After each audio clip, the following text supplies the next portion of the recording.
සුබ සන්ධ්‍යාවක් සියලු දෙනාටම. අපි අවුරුද්ද පහුවෙලා ඔන්න ආයි මේ අවුරුද්දේ සන්ඩේ මීටින්ග්ස් අපි පටන් ගන්න බලාපොරොත්තුව. අද තියෙන ටයිටල් එක ඉතාම වැදගත් එකක්. ඒ කියන්නේ how to make Sri Lanka tourist attractive. එහෙම නැත්නම් how to develop Sri Lanka's tourism කියන එක. ඒක ගැන කතා කරන්නේ මේ ඉතාම ඒ කියන්නේ එක්ස්පීරියන්ස් එකක් තියෙන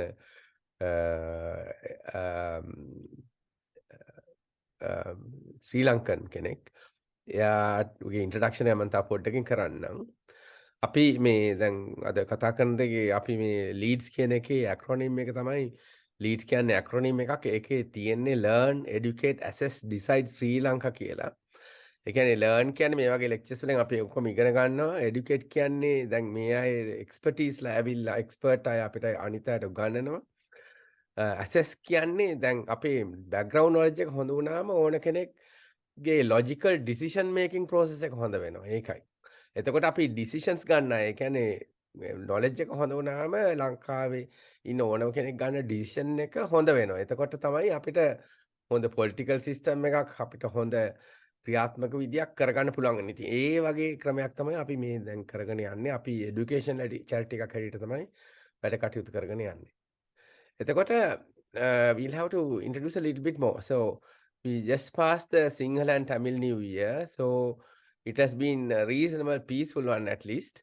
So, but let's hope for a better one next year. And we can also make a contribution for us to gain that level. So අපේ මේ මිෂන් එකක් තියෙනවා. ඒ කියන්නේ අපේ මිෂන් එකක් තියෙනවා. එතකොට අපි කතා කරන ගොඩක් දේවල් මේ එකකට ඇතුළත් වෙනවා. ඒ කියන්නේ එක්කෝ reduce wastage කියන්නේ වැඩියෙන්ම corruption නිසා වෙච්ච දේවල්. ඒවා පුළුවන් අඩු කරගන්න ක්‍රම කොහොමද කියන එක. එතකොට අද ටයිටල් එක increase productivity කියන එකට හරියටම වැදගත් වෙන දෙයක්. ඒ කියන්නේ ලංකාවේ productivity එක වැඩ කරන්නේ නැතුව අපිට මේ economic trouble එකකින් එළියට එන්න බෑ. එතකොට research and innovation ඉතාම වැදගත්. ඒක ලංකාවේ දැනට මුකුත් නැහැ. ඉතින් දූෂිත පාලනයක් නැතිව නාස්ති අඩු කරන්න ඕනේ. ඒකේ වගේම ඵලදායී වැඩි කරන්න ඕනේ. ඉතින් එතකොට මේ පර්යේෂණ කරගන්න ඕනේ ලංකාවේ තියෙන ප්‍රශ්න වලට විසඳුම් හොයාගන්න. එතකොට තමයි අපිට ඉස්සරහට යන්න පුළුවන් වෙන්නේ. ඒක තමයි අපේ මිෂන් එක. එතකොට අපි තව මේ ඉන්දියාවේ නෙමෙයි සිංගප්පූරුවේ සීක්‍රට් ෆෝමියුලා එකක් තියෙනවා. ඒගොල්ලෝ වැදගත් උනේ කොහොමද කියන්නේ, දියුණු උනේ කොහොමද කියන එක. ඒ තුනත් අපි අපේ වැලියුස් හැටියට අපි බලාපොරොත්තු වෙනවා. ඒ කියන්නේ පළවෙනි එක තමයි මෙරිටොක්‍රසි. මෙරිටොක්‍රසි කියන්නේ සුදුස්සාට සුදුසු තැන දීම. අපක්ෂපාතීව. ඒ කියන්නේ ඒක මේ පොලිටිෂියන්ස්ලාගේ ඒගොල්ලන්ගේ සෙක්‍රටරීස්ලා ඒගොල්ලන්ගේ ඔෆිස් එක මේව කරන්නෙත් තමන්ගේ දන්න කට්ටියට එහෙම නැතුව මේ නෑදෑයන්ට දෙන ඒ වගේ තත්ත්වයක් නැතුව සුදුස්සාට සුදුසු තැන දෙනවා නම් අපිට මීට වඩා හොඳ තැනකට එන්න පුළුවන්. ඒක තමයි මෙරිටොක්‍රසි කියන්නේ. අනිත් එක තමයි ප්‍රැග්මැටිසම්. ප්‍රැග්මැටිසම් කියන්නේ ප්‍රායෝගික විසඳුම් කෙරෙහි අවධානය යොමු කරන ක්‍රමයක් තියෙනවනේ. ඒ කියන්නේ දැන් අපිට ප්‍රශ්නයක් තියෙනවා නම් දැන් මේ රටේ දැන් එනර්ජි ප්‍රශ්නයක් තියෙනවා. දැන් මේ වගේ ප්‍රශ්න මොකක් හරි ප්‍රශ්නයක් තියෙනවා නම් ඒකට විසඳුම ලැබෙන්න පුළුවන් කොහොම හරි ඒක කෙරෙනවා නම් හොඳයි. ඒක කෙරෙන්න ඉතින් මේ දැන් කොහෙන්ද එන්නේ දැන් if there's a mice who can do it කිව්වොත් ඉංග්‍රීසියෙන් කොහෙන්ද එන්නේ එයා කියන එක අපිට උතුරෙන් ආවත් කමක් නැහැ දකුණෙන් ආවත් කමක් නැහැ මොන පාට වුණත් කමක් නැහැ උස වුණත් කමක් නැහැ කොට වුණත් කමක් නැහැ වැඩේ කරනවා නම් ඒ ක්‍රමයක් කරනවා නම් තමයි හොඳ. අනිත් එක තමයි අවංකභාවය ඊටාම වැදගත්. ඉතින් අපි මේ තුනවත් අපේ වැලියුස් හැටියට අපිට ප්‍රොමෝට් කරන්න පුළුවන් නම් අපිට මීට වඩා හොඳ තැනකට ලංකාවෙන් අපිට එන්න පුළුවන්කම තියෙනවා. ඒ අතරෙම අපි දැන් ඉස්සරහට වැඩ කරන ගැනත් අපි පොඩක් ඇඩ්වයිස් කරනවා. අපි වර්ක්ෂොප් එකක් දැන් අපි මග්ගවන වර්ක්ෂොප් එකක් කරා දැන් මාස 3කට විතර ඉස්සෙල්ලා. අපි මාවනැල්ලේ 25 වෙනිදා වර්ක්ෂොප් මාවනැල්ලේ ඉස්කෝලේ වර්ක්ෂොප් එකක් කරන්න බලාපොරොත්තු වෙනවා. ඒ විදිහටම උදේ එක තමයි uplifting the farmers. A uplifting farmers කියන්නේ farmersලාගේ current ඒ කියන්නේ ලංකාවේ 70%ක් විතර ඉන්න farmersලාගේ ඒ තැන ඉස්සරහට ගන්න නැතුව අපිට ලංකාව හැටියට දියුණු වෙන්න බෑ. ඉතින් ඒක නිසා ඒ පැත්තෙත් ගොඩක් ෆාමර්ස්ලා ඉන්න නිසා අපි මේක කරගෙන යනවා. දැන්ට තියෙන ටයිටල්ස් මෙහෙම හැබැයි ඔයගලන්ට පුළුවන් නම් මේ එකකටවත් උදව් කරන්න එහෙම නැත්නම් කතා කරන්න පුළුවන් නම් ගොඩක් වැදගත් වෙනවා. මම ටයිටල්ස් ටික විතරක් කියන්නම්. අපේ ලීඩ්ස් ප්‍රින්සිපල් ගැන පොඩි ඉන්ට්‍රොඩක්ෂන් එකක් දෙනවා මුලදීම. ඊට පස්සේ our farming community the burning issues and a Q&A. මොකද burning issues ගොඩක් තියෙන farmers ලාගේ. ඉතින් ඒක අපි ගැන කතා කරන්න බලාපොරොත්තු වෙනවා. එතකොට මේ කොහොමද මේ farmers ලා modernize කරන්නේ? Modernizing the farmers. What aspects are essential in Sri Lanka? ඒක තමයි අපි කතා කරගෙන යන්නේ. ඊට පස්සේ communal harmony ඉතාලත් වැදගත් වෙනවා මේ farming community එක දියුණු කරන්න. ඉතින් ඒක නිසා ඒ ගැනත් අපි කතා කරන්න බලාපොරොත්තු වෙනවා. එතකොට ලංකාවේ ඉන්න local planter කෙනෙක් බලාපොරොත්තු වෙනවා tips for success මොනවාරි practical පැති දේවල් වලින් කතා කරන්න. එතකොට තවත් එකක් තමයි දැන් farmers ලගේ පොඩි unions තියෙනවා. ඒගොල්ලන්ගේ තියෙනවා දැන් කිරි හදන කට්ටිය වෙනම තියෙනවා, මල් හදන කට්ටිය වෙනම තියෙනවා. ඒ වුණාට ඒගොල්ලන්ගේ එකතු වෙලා වැඩ කරන එකක් නැහැ. ඒ කියන්නේ ෆෙඩරේෂන් එකක් නැහැ. ඉතින් ඒක ගැන අපි බලාපොරොත්තු වෙනවා. පුළුවන් නම් ෆෙඩරේෂන් එකක් හදන්න ශ්‍රී ලංකන් ෆාමර්ස්ලා. එතකොට ඒගොල්ලන්ගේ වොයිස් එක ඊට වඩා ගොඩක් වැදගත් වෙනවා. මේ ඒ කියන්නේ මේ ෆෙඩරේෂන් එක මේ ස්ට්‍රයික් කරන්න එහෙම නැත්නම් ප්‍රොටෙස්ට් කරන්න ඒකට නෙමෙයි බලාපොරොත්තුව. තමන්ගෙන් ඉගෙනගෙන උගන්නලා වැඩ මේ ඒගොල්ලන්ගේ සක්සස් එක වැඩි කරන එක තමයි බලාපොරොත්තු. එතකොට අපි හවසට අපි ළමයින්ට රිස්ක් මැනේජ්මන්ට් ගැන එකක් කරගෙන යනවා. ගිය සැරේ කරා වගේ අපි ලයිට්නින් ගැන හරි රෝඩ් සේෆ්ටි. එතකොට මේ drug usage illicit drug usage ගැනත් අපි කතා පොඩ්ඩක් ලෙක්චර්ස් කතා කරන්න බලාපොරොත්තු වෙනවා. එතකොට ගිය සැරේම කරා වගේ රිසසිටේෂන් ට්‍රේනින් එකකුත් කරන්න බලාපොරොත්තු වෙනවා. බේසික් CPR අනිත් රටවල් වල කරන්න වගේ මේ ළමයින්ටත් උගන්වන්න අපි බලාපොරොත්තු වෙනවා ගිය සැරේ කරා වගේ. ඉතින් ඒක තමයි අපේ ඊපස්සේ ඉතින් මේ එකකටවත් ඕගලන්ට උදව් කරන්න පුළුවන් නම් එහෙම නැත්නම් ලෙක්චරර්ස්ලා ඉන්නවා නම් එහෙම නැත්නම් කතා කරන්න පුළුවන් කෙනෙක් ඉන්නවා නම් මට ඊමේල් එකක් එවන්න ඒගොල්ලන් ගැන කියලා. එතකොට තවත් එකක් තියෙනවා මේකටත් අපිට පොඩ්ඩක් උදව් කරන්න පුළුවන් නම් ඕගොල්ලෝ හොඳයි. දැන් මේක ගැන මම කියන්න ඕනේ මේ ඉන්දියාවේ සුප්‍රීම කෝට් එක තීරණයක් ගත්තා දැන් මාස 6කට විතර ඉස්සෙල්ලා මේ ප්‍රොපෝස් ඒ කියන්නේ කමිටි එකක් හදන්න මේ ෆ්‍රීබී කල්චර් කියන එක නැති කරන්න. මොකද්ද මේ ෆ්‍රීබී කල්චර්? ෆ්‍රීබී කල්චර් කියන්නේ ඉලෙක්ෂන් කාලෙට there is a dangerous trend of buying people by distributing free stuff funded by the public. ගොඩක් දේවල් මේක දෙන්නම් අරක දෙන්නම් ෆ්‍රී ඒවා දෙනවත් ඒ ඇස්සෙම දෙන්නම් කියලාත් බලාපොරොත්තු වෙනවා. එහෙම කියලා මේ irrational freebies promises made by politicians at elections like free motorcycles, gold chains, පෝයසලු අපි අහලා තියෙනවානේ smartphones, free land ඔය එක එකව බලාපොරොත්තු වෙනවා දෙනවා කියලා කියන politiciansලා ඉන්නවනේ. දැන් ඒගොල්ලන්ගේ මේ වැඩ ඇත්තටම ඉකොනොමි එකට බෑඩ්. දැන් ඒක අපිට ලංකාවේ එක්ස්පීරියන්ස් එකම අපි දැන් දැකලා තියෙනවා. අන්සස්ටේනබල් ඉකොනොමි එකක් අපි හදාගත්තේ මේ ගොඩක් මේ ෆ්‍රීබීස්ලා හින්දා. එතකොට ඉන්දියාවේ දැන් ප්‍රොපෝස් කරලා තියෙනවා ඒගොල්ලන්ගේ කමිටි එකක් හදන්න මේ ෆ්‍රීබීස්ලා ටැකල් කරන්න. මොකද ඒක ඉලෙක්ෂන් කමිෂන් එකේ විතරක්ම මේකක් නෙමෙයි නිසා. එතකොට ලංකාවේ ඉන්න ලීගල් කමිටි එක මම පොඩ්ඩක් අහලා බැලුවාම කියනවා මේකට අපිට වේව් එකක් හදන්න පුළුවන්. ඒ කියන්නේ මේක අපි යෝජනාවක් හැටියට ඉදිරිපත් කළා පෙටිෂන් එකක් හරි මොකක් හරි කරන්න පුළුවන් නම් සමහරට අපේ ලීගල් කමියුනිටි එක මේ වගේ එකක් හදන්න උදව් කරයි කියලා. සෝ ඉතින් ඒකටත් සහභාගී වෙන්න කැමති නම් මට පොඩ්ඩක් ලියලා එවන්න. මොකද මේ ડોකියුමන්ට් එක අපි හදාගෙන යනවා මේ වෙලාවේ. එතකොට අපි අද ඉතා වැදගත් ඇත්තටම I'm honored to have Dr. S.K. Premaratne. Dr. S.K. ප්‍රේමරත්නට about tourism ගැන කතා කරන්න. මේක ඉතින් ලංකාවේ හැම පොලිටිෂියන් කෙනෙක්ම කතා කරනවා. එහෙම නෙමෙයි මේ කතා කරන්න ඕනේ අපි මේක දියුණු කරන්නේ කොහොමද කියන එක. එතකොට ඩොක්ටර් ප්‍රේමරත්න ගැන පොඩි ඉන්ට්‍රොඩක්ෂන් එකක් මම කරන්නම්. ඩොක්ටර් ප්‍රේමරත්න දැනට she is a senior lecturer at London School of Science and Technology and he's done a PhD on the subject and got fellowships in various academic bodies. And he has been a deputy director of trade standard of Ceylon Tourist Board for 20 years. And he is a deputy director for tourism, marketing, promoted Sri Lanka as a tourist destination in Europe. So he knows how to promote it abroad as well. And he has worked in Rajarati University and being a head of the department, has developed a BA degree in tourism and hospitality management. So he knows the constructions or how to develop education programs as well. And also he is a Sri Lanka Institute of Tourism and Hotel Management course director, a diploma in travel and also tourism course, again directed to train national tourist guides and chauffeur tourist guides. So he's a graduate of University of Surrey with an MBA from Oxford Books University in the UK and also PhD. He's certified travel counselor, Institute of Certified Travel Agents of USA. He has a fellowship of Higher Education Academy of the United Kingdom, and he's worked in many countries: Switzerland, Canada, UK, Japan, and Middle East. So, I mean, more than 35 years of experience in the hospitality and tourism sector.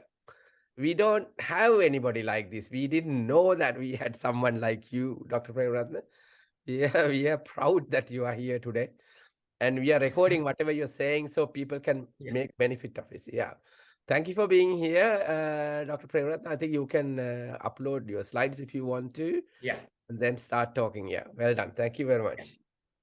Thank you, Dr. Chula. So that was it's really great pleasure. So we should speak in Sinhalese. That's very good.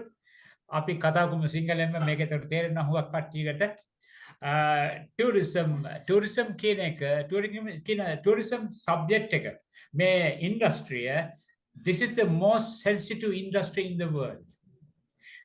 If there's a slightest mark හරි වුණා නම් එම incident එකක් වුණා නම් සංචාර ව්‍යාපාරය සම්පූර්ණයෙන්ම out.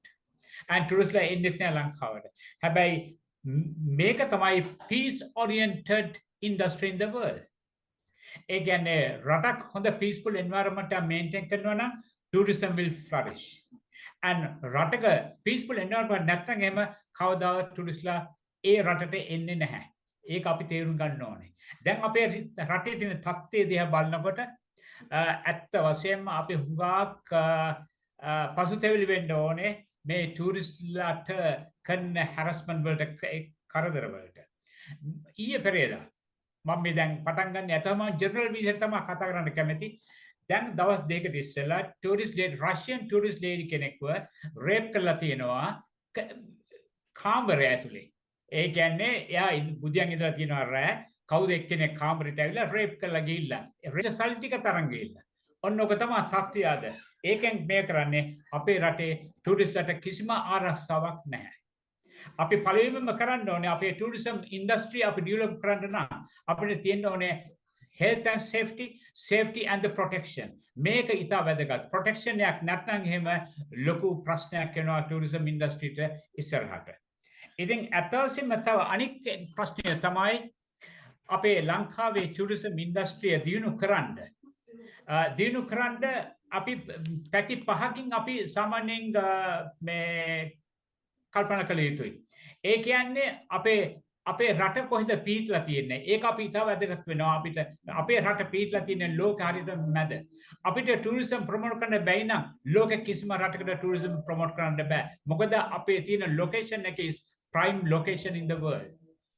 And ඕන දිසාවකට බොහොම පහසුවේ යන්න පුළුවන් රට තමයි ලංකාව කියන්නේ. දැන් ඕස්ට්‍රේලියාව කියන රට ලෝකේ කොනේ තියෙන්නේ. ඉතින් ඒගොල්ලන්ට යුරෝපියන් එනවා කියන්නේ ලොකු ප්‍රශ්නයක්. ඒ කියන්නේ යුරෝපියන් ටූරිස්ට්ලා අපේ රටත් මොක වුණත් අපේ රට බව් කරලා ටූරිස්ට්ලා යනවා කොහටද මේ ඕස්ට්‍රේලියාවට මේ ඒගොල්ලන්ගේ විනෝද වෙන්න. ඒ මොකද හේතුව peaceful environment එකක් නිසා. අපේ රට මොකද අපේ රට එන්නේ නැත්තේ? අපේ රට එන්නේ නැත්තේ අපිට ඇත්තටම අපිට බෑ හරි ආරක්ෂාවක් ලබා දෙන්න ටූරිස්ට්ලාට.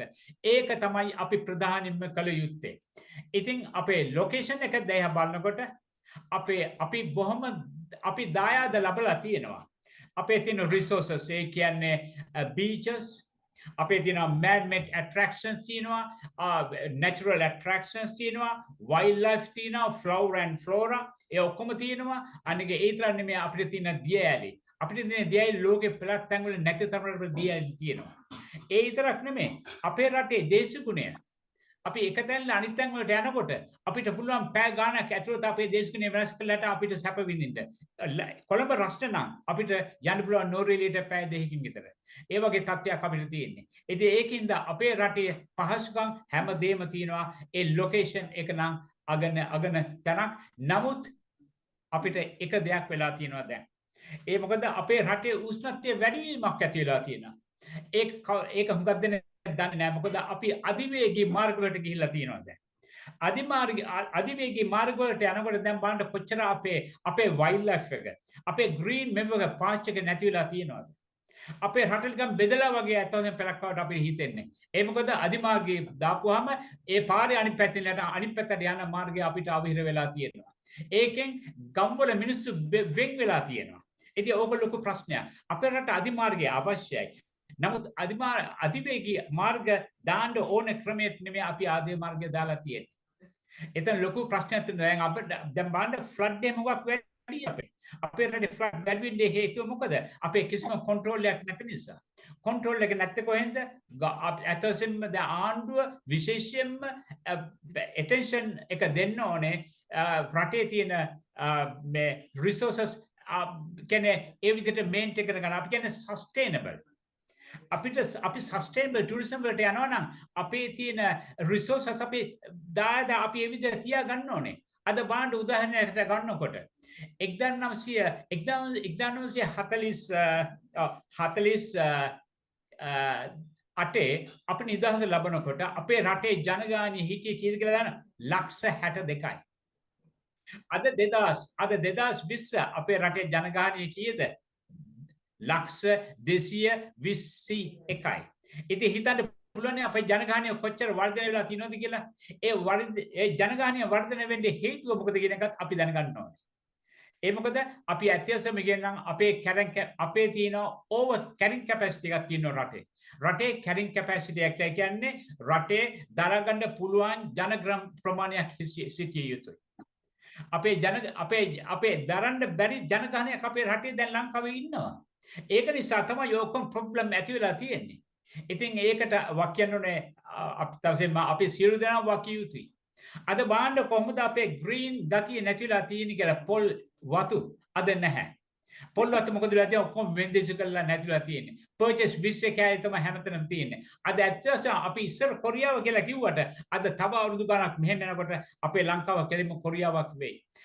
එහෙම වුණොත් එම ඔය ටුරිසම් ඉන්ඩස්ට්‍රිය අපිට හිතා ගන්නවත් බැරි තරමට වෙනස් වෙනවා.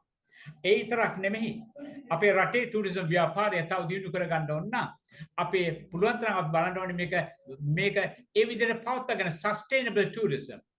ඒක ඇත්තටම බේසිකලි ඒක තියෙන්නේ අපි රැකගත්තොත් අපේ කල්චර්, අපේ හෙරිටේජ් එක, අපේ හියුමන් රිසෝස් ඒ විතරක් නෙමෙයි අපේ ඉන්ෆ්‍රාස්ට්‍රක්චර් and ඉතා වැදගත් වෙනවා. අපේ ඉන්ෆ්‍රාස්ට්‍රක්චර් කියන්නේ මොකද්ද? අපි ඔය මම්මවත් දාලා ඉන්ෆ්‍රාස්ට්‍රක්චර් කිව්වහම අපි හුඟක් බලාපොරොත්තු වෙන්නේ ඔය රටවල් රටේ ඇතුලේ පාරවල් දාලා අපේ ඉන්ෆ්‍රාස්ට්‍රක්චර් කියන්නේ පාරවල්, අනික දියඇලි, අනික ඔය කානු පද්ධති, ටෙලිකොමියුනිකේෂන් නෙට්වර්ක් ඒවා දිනු කිරීම. හරිද? ඊට පස්සේ අපේ තියෙනවා ඉන්ෆ්‍රාස්ට්‍රක්චර් සුපර් ස්ට්‍රක්චර් කියලා එකක් තියෙනවා. ඒක මතින් සුපර් ස්ට්‍රක්චර් කියලා කියන්නේ එන බිල්ඩින්. ඒ කියන්නේ සාමාන්‍යයෙන් අපරට බැංක්ස්, ස්කෝල, විශ්වවිද්‍යාල, අනික ඉන්ඩස්ට්‍රීස්, අනිත් එක ඒවා එන ඒවා. ඉතින් ඊට පස්සේ අනිත් එක තමයි ඉන්ඩස්ට්‍රි. ඉන්ඩස්ට්‍රි කියන්නේ ටුරිසම් ඉන්ඩස්ට්‍රි. අනිත් ඉන්ඩස්ට්‍රි මේ ඉන්ඩස්ට්‍රි. ඒක තමයි ඒක පිරමිඩ් එකකට අපි යන්නේ මෙවක. ඒකින්ද අපි ඒ තුන අපි හොඳින් ආරක්ෂා කර ගැනීම ඉතාමත් වැදගත්. ඉතින් අනිත් එක තමයි අපි උදාහරණයක් ගත්තොත් එහෙම ලෑන්ඩ්ස්කේපින් අපේ රටේ. ලෑන්ඩ්ස්කේපින් දිහා බලනකොට තාම මම කතා කරන්නේ මේ ලොකේෂන් එක ගැන. ලෑන්ඩ්ස්කේපින් අපේ රටේ තියෙන ලෑන්ඩ්ස්කේපින් ප්‍රමාණය බැලුවොත් එහෙම වටේම තියෙන්නේ අපේ හුඟක් තියෙන්නේ ප්ලේන් පද්ධතියෙන් ඇති ගොඩබිම. ඒ අතරේ අපේ පොල් ගස් තියෙනවා. ඒ වගේ අර ඒ උෂ්ණත්වයට ඔරොත්තු දෙන විදිහට තමයි මේ ගස් වැල් ඔක්කොම හැදලා තියෙන්නේ. ටික දුර ගියාම කෑගලු දිස්ත්‍රික්කයට එහෙම නැත්නම් ඔය කියන්නේ මේ වරකබල පැත්තට යනකොට එහෙ තියෙන ගස් වර්ග පොඩ්ඩක් වෙනස්. ඊට පස්සේ තව ටිකක් දුර යනකොට ගස් වර්ග වෙනස්. ඊට පස්සේ තේ තමයි ඊට පස්සේ තියෙන්නේ. ඒක කන්දක් වගේ මෙහෙම යන්නේ මෙවුවා. අත් වශයෙන්ම අපේ රටේ අපි හිඟා දෙනෙක් හිතනවා අපි තනිතලා බිමක් තියෙන්නේ කියලා. අපේ 50% අපේ තනිතලා බිම තියෙන්නේ, 50% අපේ තියෙන්නේ කඳු. අපි කඳු මත ඇත්ත වශයෙන්ම කියනවා නම් ඉස්සර රජවරුකව ලංකාවේ ඉඳලා තියෙනවා. රජවරු රට පාලනය කරලා තියෙනවා. ඒ රජවරු කවදාවත් අත තිබ්බේ නැහැ කඳු වලට. ඒ කියන්නේ ඔය නෝරෙලි පැත්ත ලස්සනට තිබුණා. ගස්කල් ඒ විදිහට වැතුණා. ඒගොල්ලෝ කවදාවත් ඒවට අත තිබ්බේ නැහැ. නැත්නම් ඔය දුටුගැමුණු රජුණට තිබුණා අනුරාධපුරේ දුක් විඳින්න නැතුව කෙලින්ම ගිහිල්ලා ඔය නෝරෙලි ගිහිල්ලා හොඳට සැප ගන්න. එහෙම කළේ නැහැ. එහෙම කළේ නැත්නම් මොකද? එයා දන්නවා ඒ නිසකාට වර්ෂා පතනය ලැබෙන්නේ ඔය කඳු වල තියෙන ගස්වැල් ඒ වනාන්තර නිසා කියලා. අද මොකද වෙලා තියෙන්නේ? ඒ ඔක්කොම ක්ලියර් වෙලා අද අපේ ටුරිස්ට් ඩෙස්ටිනේෂන් එකක් හැට අපි හුඟ දෙනෙක් කියන්නේ නෝරෙලියට. අද නෝරෙලිය ගියොත් එහෙම තියෙන තත්ත්වය බැලුවොත් එහෙම ඇත්තම බොහොම කනගාටුයි. අද carrying capacity එක කියලා එකක් තියෙනවා අපේ. අපේ රටේ ඒ කියන්නේ ඔරොත්තු දෙන ප්‍රමාණය ජනගහනයක් හිටිය යුතුයි. නමුත් නෝර්වේලියා අපි කළා තියෙන මොකද අත් වශයෙන්ම අපිට මේකට වරද කළා තියෙන අපේ පාලනය කරපු අපේ සුදුත් එකට වක් කියන්න ඕනේ. සුද්ද ඇවිල්ලා හිනා ඒගොල්ලෝ කරපු දේ මොකද ඒ ඔක්කොම කැල එලි කළ හිටන් දැම්ම කෝපි දැම්මා. කෝපි දාලා ඊට පස්සේ කෝපි වලට ආවා රෝගයක් ආවා. ඊට පස්සේ ඒවා මෙවට පස්සේ ඒගොල්ලෝ රිප්ලේස් කළා ඒවා තේ කළා. ඊට පස්සේ මේගොල්ලෝ කිව්වා මේ තේ වතු වල වැඩ කරන්න අපේ ලංකාවේ සිංහල මිනිස්සුන්ට එන්න කියලා. ලංකාවේ සිංහල මිනිස්සු කිව්වා අපි ඒවට එන්නේ නැහැ කියලා. ඊට පස්සේ ඒගොල්ලෝ මොකද කළේ? ඒගොල්ලෝ ගෙනාවා මොකද සවුත් ඉන්දියාවෙන් ලේබර් ගෙනාවා. අද අතවසම ඒක ඇත්ත වශයෙන්ම කියනවා නම් මට ඒක කියන්න බෑ. ඒක ඉතින් ජනවාරික මෙවුවක් නෙමෙයි දැන් ඉතින්. ඉතින් දැන් ඒගොල්ලෝ ශ්‍රී ලංකාව අපි ශ්‍රී ලංකාව අපි දැන් ජීවත් වෙන්න බොහොම හාමනියකේ. ඒක ඊට වැදගත් වෙනවා. අනික විතරක් නෙමෙයි අපේ රටේ දැන් ගියොත් එහෙම කොච්චර හෝටල් තියනවද? හෝටල් පද්ධතිය ඊට වැඩි. අපේ World Tourism Organization ලෝක සංචාරක සංවිධානයෙන් කියන්නේ අපේ රටේ දිග ප්‍රමාණය 335යි පළල 148යි.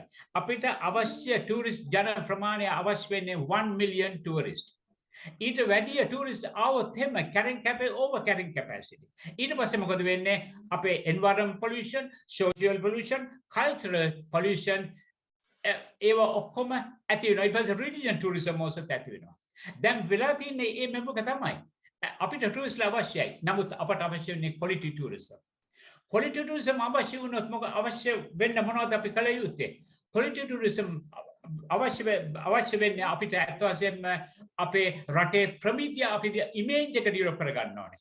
අපේ ඉමේජ් එක මොකද්ද? ඉතා වැදගත් වෙනවා ඉමේජ් එක. ඉමේජ් එකක් නැත්නම් එහෙම රටේ තියෙන ටූරිසම් වැනි ඉන්ඩස්ට්‍රීස් ඩෙවලොප් කරන්න අමාරුයි. අපේ ඉමේජ් එක අපිට තියෙන්නේ Pearl of Indian Ocean, right? And also image අපේ ශ්‍රී ලංකා. අපේ ශ්‍රී ලංකා කිව්වට අපේ ඉමේජ් එක බිහිවලා තියෙන්නේ අත් වශයෙන්ම සිලෝන් කියන නමෙන්. අපි සිලෝන් ටූරිස්ට් බෝඩ්.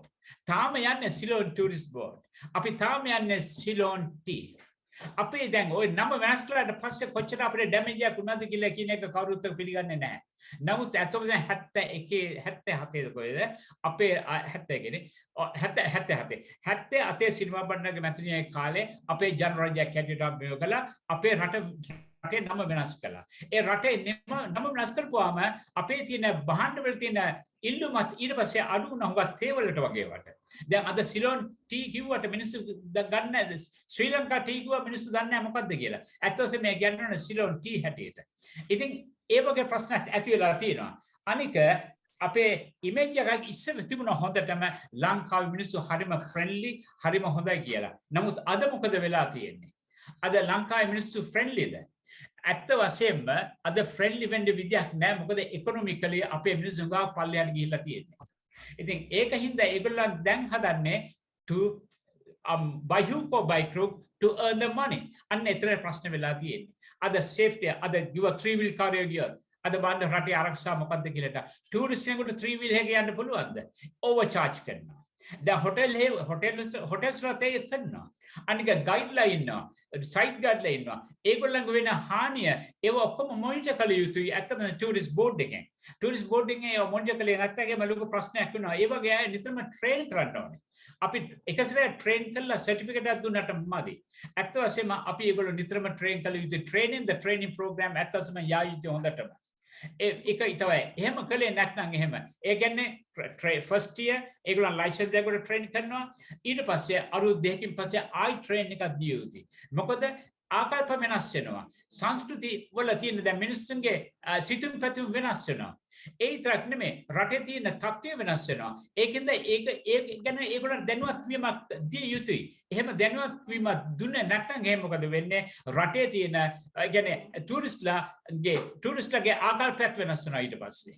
ඉතින් එහෙම දුන්නේ නැත්නම් මේගොල්ලෝ කරන දේ අර පරණ විදිහටම හැඩි ගහලා යනවා. ඒකයි. ඒකනේ වෙලා තියෙන හුඟක් ඔය ඕවර් චාර්ජින් වෙන්නේ ඒක හේතුව නිසායි. අද ලංකාවේ අද ඒසියා රටවල් දිහා බලනකොට අපේ රටේ හොටෙල් රූම්ස් වල ගාණ ඉතාම වැඩි. ඉතින් වැඩි වෙන්න හේතුව මොකද? අපි අපේ තියෙන අපි හදන්නේ ටූරිස්ට් කෙනෙක් ආපුවම ඉස්සෙල්ලාම හදන්නේ අපි එයාගෙන් කොහොම හරි ගන්න කොටා ගන්න. අපි මේ ඇත්තටම මේ ඒ භාෂාවෙන් තමයි කතා කරලා යුත්තේ නැත්නම් බෑ. ඉතින් එහෙම කළොත් එහෙම ප්‍රශ්නේ මොකද වෙන්නේ? ආයි ඒ එන ටූරිස්ට් ආයිත් ඉන්නතු යනවා. ඒක තමයි වෙන්නේ. ඉතින් අපේ මේ තව එකක් තමයි the priority දෙන්න ඕනේ අපි අපේ තියෙන what you call the facilities දිහා බලනකොට. facilities දිහා බලනකොට අපි අපේ facilities කොහොමද අපි මෙව කරලා තියෙන්නේ? හදලා තියෙන්නේ කොහොමද? අද අපි හුඟක් දෙනෙක් කතා කරන්නේ ඉස්සර අපි කතා කළේ beach oriented tourism. ඊට පස්සේ ඒක නෙවෙයි 65 අපි tourism අපි develop කළේ beach oriented tourism. ඒ කියන්නේ promote කළේ beaches විතරයි. ඊට පස්සේ අපි උඩ add කළා cultural tourism. ඊට පස්සේ ටික දවසකට අපි add කළා ඒකට ayurvedic tourism. ඊට පස්සේ තව ටිකක් වෙලා අපි green tourism add කළා. දැන් තියෙන්නේ අපි eco tourism. ecotourism. දැන් ecotourism අපි add කරනකොට ecotourism එකට අපිට eco destinations කොහෙද තියෙන්නේ? බොහොම remote area වල පමණයි. මම උදාහරණයක් ගත්තොත් එහෙම. මම හොටෙල්ස් වල නම් කියන්නේ නෑ. 1988 වගේ 88 වගේ 88 86 වගේ දඹුල්ලේ එක්තරා හෝටලයක් ආවා. ඒ හෝටලය හදනකොට ඊට පස්සේ අපි ගියා ඒකට අනුමත දෙන්න. අනුමත දෙන්න යනකොට අපි නිතරම බලන soil test කරලා හිටම් බලන මේකේ අර තියෙන අපි කියන්නේ ජලයේ උරා ගැනීමේ ශක්තිය මේ soil එකට තියෙනවද කියලා. අපි ඒව ඔක්කොම බලලා තමයි හොටෙල් එකට අනුමතය දෙන්නේ. අපි එහෙනම් බලනකොට මේ හොටෙල් එකේ ජලයේ උරා ගැනීමේ ශක්තිය නැහැ. ඊට පස්සේ අපි ඉඳන් ගිහුවා අපිට මේකට අනුමත දෙන්න බෑ කියලා. ඊට පස්සේ දඹුල්ලේ හුඟක් ඔය ලොකු හුඟක් ඔය හාමුදුරුවෝ එහෙම හුඟක් ඔපෝසිනායි හෝටලෙට ඇත්තසෙම. ඊට පස්සේ ටිකක් ගියා පස්සේ ඒගොල්ලෝ කොහොම හරි අනුමතය ගත්තා. දැන් ඊට පස්සේ අනුමතය දැන් හෝටලේ තියෙනවා. හෝටලේ දැන් ඒක ඉකෝ ටූරිස්ට් අපි සර්ටිෆිකේෂන් එකක් ලැබලා තියෙන ඉකෝ ටූරිසම් හෝටල් එකක් කියලා. ඒකට හොටෙල් එකක් කියලා. ඉතින් ඒ ඉකෝ ටූරිසම් හොටෙල් එකුණාට කාමර 300ක් විතර තිබුණාත් ඕකේ බෙඩ්රූම්ස් වල බෙඩ් ෂීට් එක දවසට කොච්චරක් හොදනවද? 900ක් හොදන්න ඕනේ. පිලෝ කේසස් කීයද? පිලෝ කේසස් පවා 900ක් හොදන්න ඕනේ. ඊට පස්සේ ඒ විතරක් නෙමෙයි ටවල් උනත් ඒ ප්‍රමාණයක් හොදන්න. Face towel, hand towel, bath towel වර්ග තුනක් තියෙනවා හොදන්න. ඒ ඔක්කොම හොදන්න. ඕව හොදනකොට ඔකට කෙමිකල් දානවා. ඒ කෙමිකල් දාලා හිටිය ඊට පස්සේ වතුර ටික කොහොමද පියුරිෆයි කරනවා. පියුරිෆයි කරලා කොහොමද දරින්නේ? ඒ ළඟම තියෙන වැවට හරි කොහොම හරි යනවා කියමුකෝ. ඊට පස්සේ දැන් අද ගිහිල්ලා බැලුවොත් ඔය වැවේ. ඒ නාපු කෙනෙකුට හුඟක් දෙනෙකුට 100කට වගේ හැමේ චර්ම රෝග ඇති වෙනවා. ඒ විතරක් නෙමෙයි ඉන්න මාළුන්ගේ කොරළ පවාලය ගැලවී යන ශක්තියක් මේවක් ඇතිලා තියෙනවා. ඉතින් ඒ වගේ ඒවා ඇති වෙන්නේ මොකද? අපේ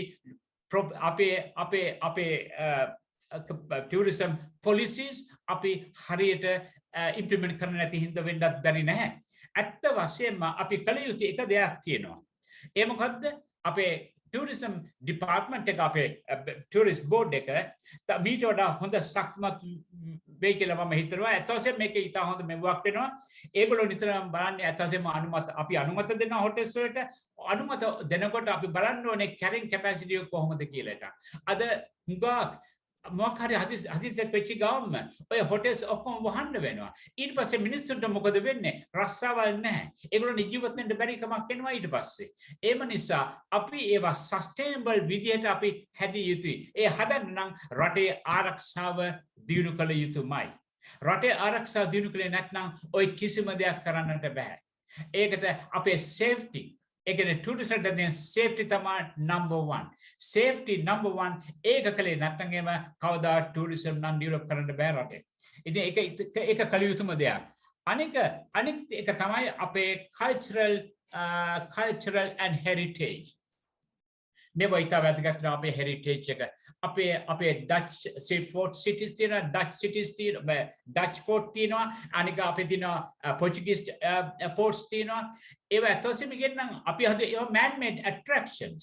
අද මොකද වෙලා තියෙන්නේ? ගාලු කොටුවේ බැම්ම කැඩීගෙන යනවා. කවුද ඒකට මුල ආරක්ෂාව දෙන්නේ? කවුද ඒකට සම්බන්ධ වෙලා හිටන් මොකක් හරි ෆන්ඩින් එකක් කරලා හිටන් ඒක ආරක්ෂා කරන්න මෙව කරන්නේ නැත්තේ? ඒක ලොකු ප්‍රශ්නයක් ඒක.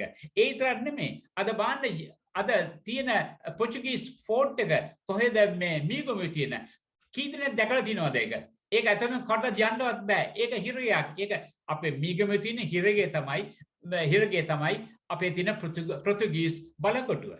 ඉතින් ඒ වගේ අපි ඕපන් කළ යුතුයි. ඔය හිරගවල කියන ඒවා අපිට ඇත්ත වශයෙන්ම අවශ්‍ය නැහැ අපේ ආරක්ෂාව හොඳට තියෙනවා රටේ. ඒ කියන්නේ හොඳට ඒ කියන්නේ මිනිස්සුන්ට ආරක්ෂා දෙනවා නම් අනික මිනිස්සු හොඳින් ක්‍රියාකාරී වෙනවා නම් එහෙම අපිට හිරගවල් ඕනේ නැහැ. හිරගවල් ඔක්කොම අපිට පුළුවන් අපිට ටූරිස්ට් ඇට්‍රැක්ෂන් හැටියට අනාගතයේදී ඕපන් කරන්න. ඒක ඊට වැදගත් වෙනවා. අනික ඊතර නෙමෙයි අපේ අනිත් මේක තමයි the buildings landscape බලනකොට buildings ගැන බලන හුවක් ලංකාවේ. අපේ පෘතුගීසීන් සහ ඩච් බිල්ඩින් හුඟක් තියෙනවා කොළඹ කොටුවේ එහෙම. අපි ඒවා ආරක්ෂා කරනවද? අපි ඒවා සස්ටේන් කරනවද? ඒක ලොකුම ප්‍රශ්නයක්. අපේ ලස්සනම හෝටලයක් තිබුණා එක් කාලයක්. පිටකොටුව ඉස්සරහ පිටම වික්ටෝරියා හෝටල් කියලා. ඒ වික්ටෝරියා හෝටල් බිල්ඩින් එක අද නැහැ. ඒකට හේතුව මොකද 1983 කැරළේදී ඒක අපි ගිනි තිබ්බා. ඒක ගිනි තියලා තිබුණා. ඉතින් ඒක ගිනි තිබ්බට පස්සේ ඒක ඒ ස්ට්‍රක්චර් එක තිබුණා. නමුත් ඒක ස්ට්‍රක්චර් එක අයින් කළා හිටම් වෙනින් බිල්ඩින් එකක් හැදුවා. ඉතින් ඒ වගේ ඒවා තියෙනවා. අනික ඉතින් මේ කොටුවේ තාම ලස්සනයි. අපි ඒවා සස්ටේන් මේන්ටේන් කළ යුතුයි. ඒවා මේන්ටේන් කරන්න වෙනම කට්ටියක් ඉන්නවා. මම දන්නේ නැහැ කොහොමද ඒවා කරන්න කියලා. තාම මට පේනවා හුඟක් ඔය බෝගස් එහෙම පැලවෙලා, නුගගස් පැලවෙලා ඒ බිල්ඩින් ඔක්කොම විනාශයට පත් වෙන ක්‍රමයක් තමයි දැන් තියෙන්නේ. ඉතින් ඒ වගේ බලන්න මේ ඩච් ටූරිස්ට්ලා ඒ තනේ Portuguese tourists බොහොම ආසාවෙන් ඉඳලා ලංකාවට ඇවිල්ලා බලන්න. ඒගොල්ලන්ගේ ප්‍රෞඩත්වය ඒකෙන් විදහා දක්වනවා. ඉතින් ඒ වගේ අවස්ථාවක් අපි දෙන්න ඕනේ. අපි ඒ වගේ මේන්ටේන් කරලා ඉතා වැදගත් වෙනවා. ඒ විතරක් නෙමෙයි අපේ තියෙනවා අපේ ඩච් හොස්පිටල් එක. දැන් ඩච් හොස්පිටල් එක නම් ෂෝක් එකට මේව කරලා තියෙනවා. අපේ ඒකේ තියෙනවා අර මොකද මේ හොඳ රෙස්ටෝරන්ට් තියෙනවා, ෆස්ට් ක්ලාස් රෙස්ටෝරන්ට් තියෙනවා. ඒක ඉතා හොඳයි, ඉතා වැදගත්, ඒක ඉතාම අනර්ගශීලී. ඇත්ත වශයෙන්ම ඒවා අපි හුඟක් ප්‍රොමෝට් කරලා තියෙනවා. ඒක වැදගත් වෙනවා හුඟක් මේකට. අනික ඒ විතරක් නෙමෙයි, අනිත් එක තමයි අපේ habitat ecosystems. This is very habitat ecosystems. අපේ habitats කියලා කියන්නේ අත් වශයෙන් මෙතන මම අදහස් කරන්නේ අපේ මිනිස්සුන්ගේ ජනගහනය. අද රටේ ජනගහනය මිනිස්සු හැමතැනම ඉන්නවා. අනික ඒ තරම් නෙමෙයි. අපේ තියෙන කැලෑවල ඔක්කොම ස්ට්‍රින්ක් වෙලා දැන් තියෙනවා. 1950 ගණන් වල 1960 ගණන් වල අපේ කැලෑවල තිබුණේ අපේ 100ට 51ක් තිබිච්ච කැලෑව දැන් තියෙන 114යි. වල්වලින්ට ලොකු තර්ජනයක් වෙලා තියෙනවා දැන්. වල්වලියේ කෑම හොයාගෙන එක දවසකට 22ක් ඇවිදිනවා. නමුත් අද වෙලා තියෙන්නේ මොකද? වල්වලියේ කෑම හොයාගෙන 22ක් ඇවිදිනකොට මේ වනාලියට පුළුවන් එක තැනම ඉඳලා කැලෑවේ ඔය ගස් දෙක තුනක් කඩලා හිටන් කාලා මේව කරන්න. ඉතින් ඊට පස්සේ ඒක විනාශ වෙනවා. නමුත් නේචර් එක වල්වලියා පිටවලා තියෙන්නේ ඇත්ත වශයෙන්ම ඇවිද කන්න පොඩ්ඩක් මෙතනින් කරනවා පොඩ්ඩක් අතනින් කරනවා ඒ විදිහට මේ කරලා තියෙන්නේ. ඇත්ත වශයෙන්ම එහෙම යනකොට වල්වලියා එක දවසට 22ක් විතර ඇවිදිනවා. 22ක් ඇවිදිනකොට ගම්මාන වලට එන්නේ. ඒ ගම්මාන කවුද හදලා තියෙන්නේ? ඒවා ඇත්ත වශයෙන්ම politiciansලාගේ උදව්වෙන් තමයි මිනිස්සු ඕවා එක්ස්පෑන්ඩ් කරන්නේ. නැත්නම් කවුරුත් කරන්නේ නැහැ. ඉතින් අද මිනිස්සු අද වල්වලින්ගේ ගම් වලට ගිහිල්ලා මිනිස්සු ගිහිල්ලා ගොවිතැන් කරනවා. ඒක ලොකු ප්‍රශ්නයක් අද. අද වල්වලි මැරෙනවා එක දවසකට එක මාසයකට වල්වලි 30ක් විතර මැරෙන රටක් තමයි ශ්‍රී ලංකාව කියන්නේ. ඉතින් අලින්ගේ ජනගහනය බලනකොට ඊට වඩා අඩුයි. ජනගහනය බෝවීම ඊට වඩා අඩුයි. ඒ කියන්නේ උප්පත්තේට වැඩිය මරණ සංඛ්‍යාව වැඩි. එතකොට තව අවුරුදු 5ක් 6ක් යනකොට දැන් ඉන්න අලි ජනගහනය ඔයිටත් වැඩිය හොඳටම අඩු වෙනවා. ඉතින් ඒක තමයි උදාහරණයක් කියලා වෙලා තියෙන්නේ. මම තව එක තැනක් කියන්න හොඳ තැනක්. හොඳ මේවක් තියෙනවා. මිහින්තලේ. දැන් මිහින්තලේ හරි ප්‍රසිද්ධ මුවන්ට. ඒ මුව ඉන්න කැලෑව. ඉතින් ඊට පස්සේ දේශපාලනඥ මොකද කළේ? ඒ වටේ එක ගම් හැදුවා. විජිතගම පරාක්‍රම ගම ඒ වගේ ගම් හැදුවා වටේ මිහින්තලේ කඳ වැටි. ඊට පස්සේ දැන් ගම් තියෙනවා. ඒ ගම් වල මිනිස්සු ගොවිතැන් කරන්නේ. අද ඉන්න ප්‍රමාණය මුව අද ගණන් කරන්න පුළුවන් ප්‍රමාණයක් හිටියේ. මම රිසර්ච් එකක් කළා. ඒ රිසර්ච් එකේ මට හොයාගන්න පුළුවන් වුණා ඉන්න ප්‍රමාණය කොච්චරද කියලා. ඉන්න ප්‍රමාණය මුව 2000කටත් අඩුයි. මුව 2000කටත් අඩුයි. එක දවසකට මුව මැරෙන සංඛ්‍යාව එක මාසයකට බැලුවොත් එහෙම එක මාසෙකට බැලුවොත් එහෙම මුව 40 ගාණක් විතර මැරෙනවා. මුවන්ගේ ජනගහනය බොහොම මිටට හුඟක් අඩුයි.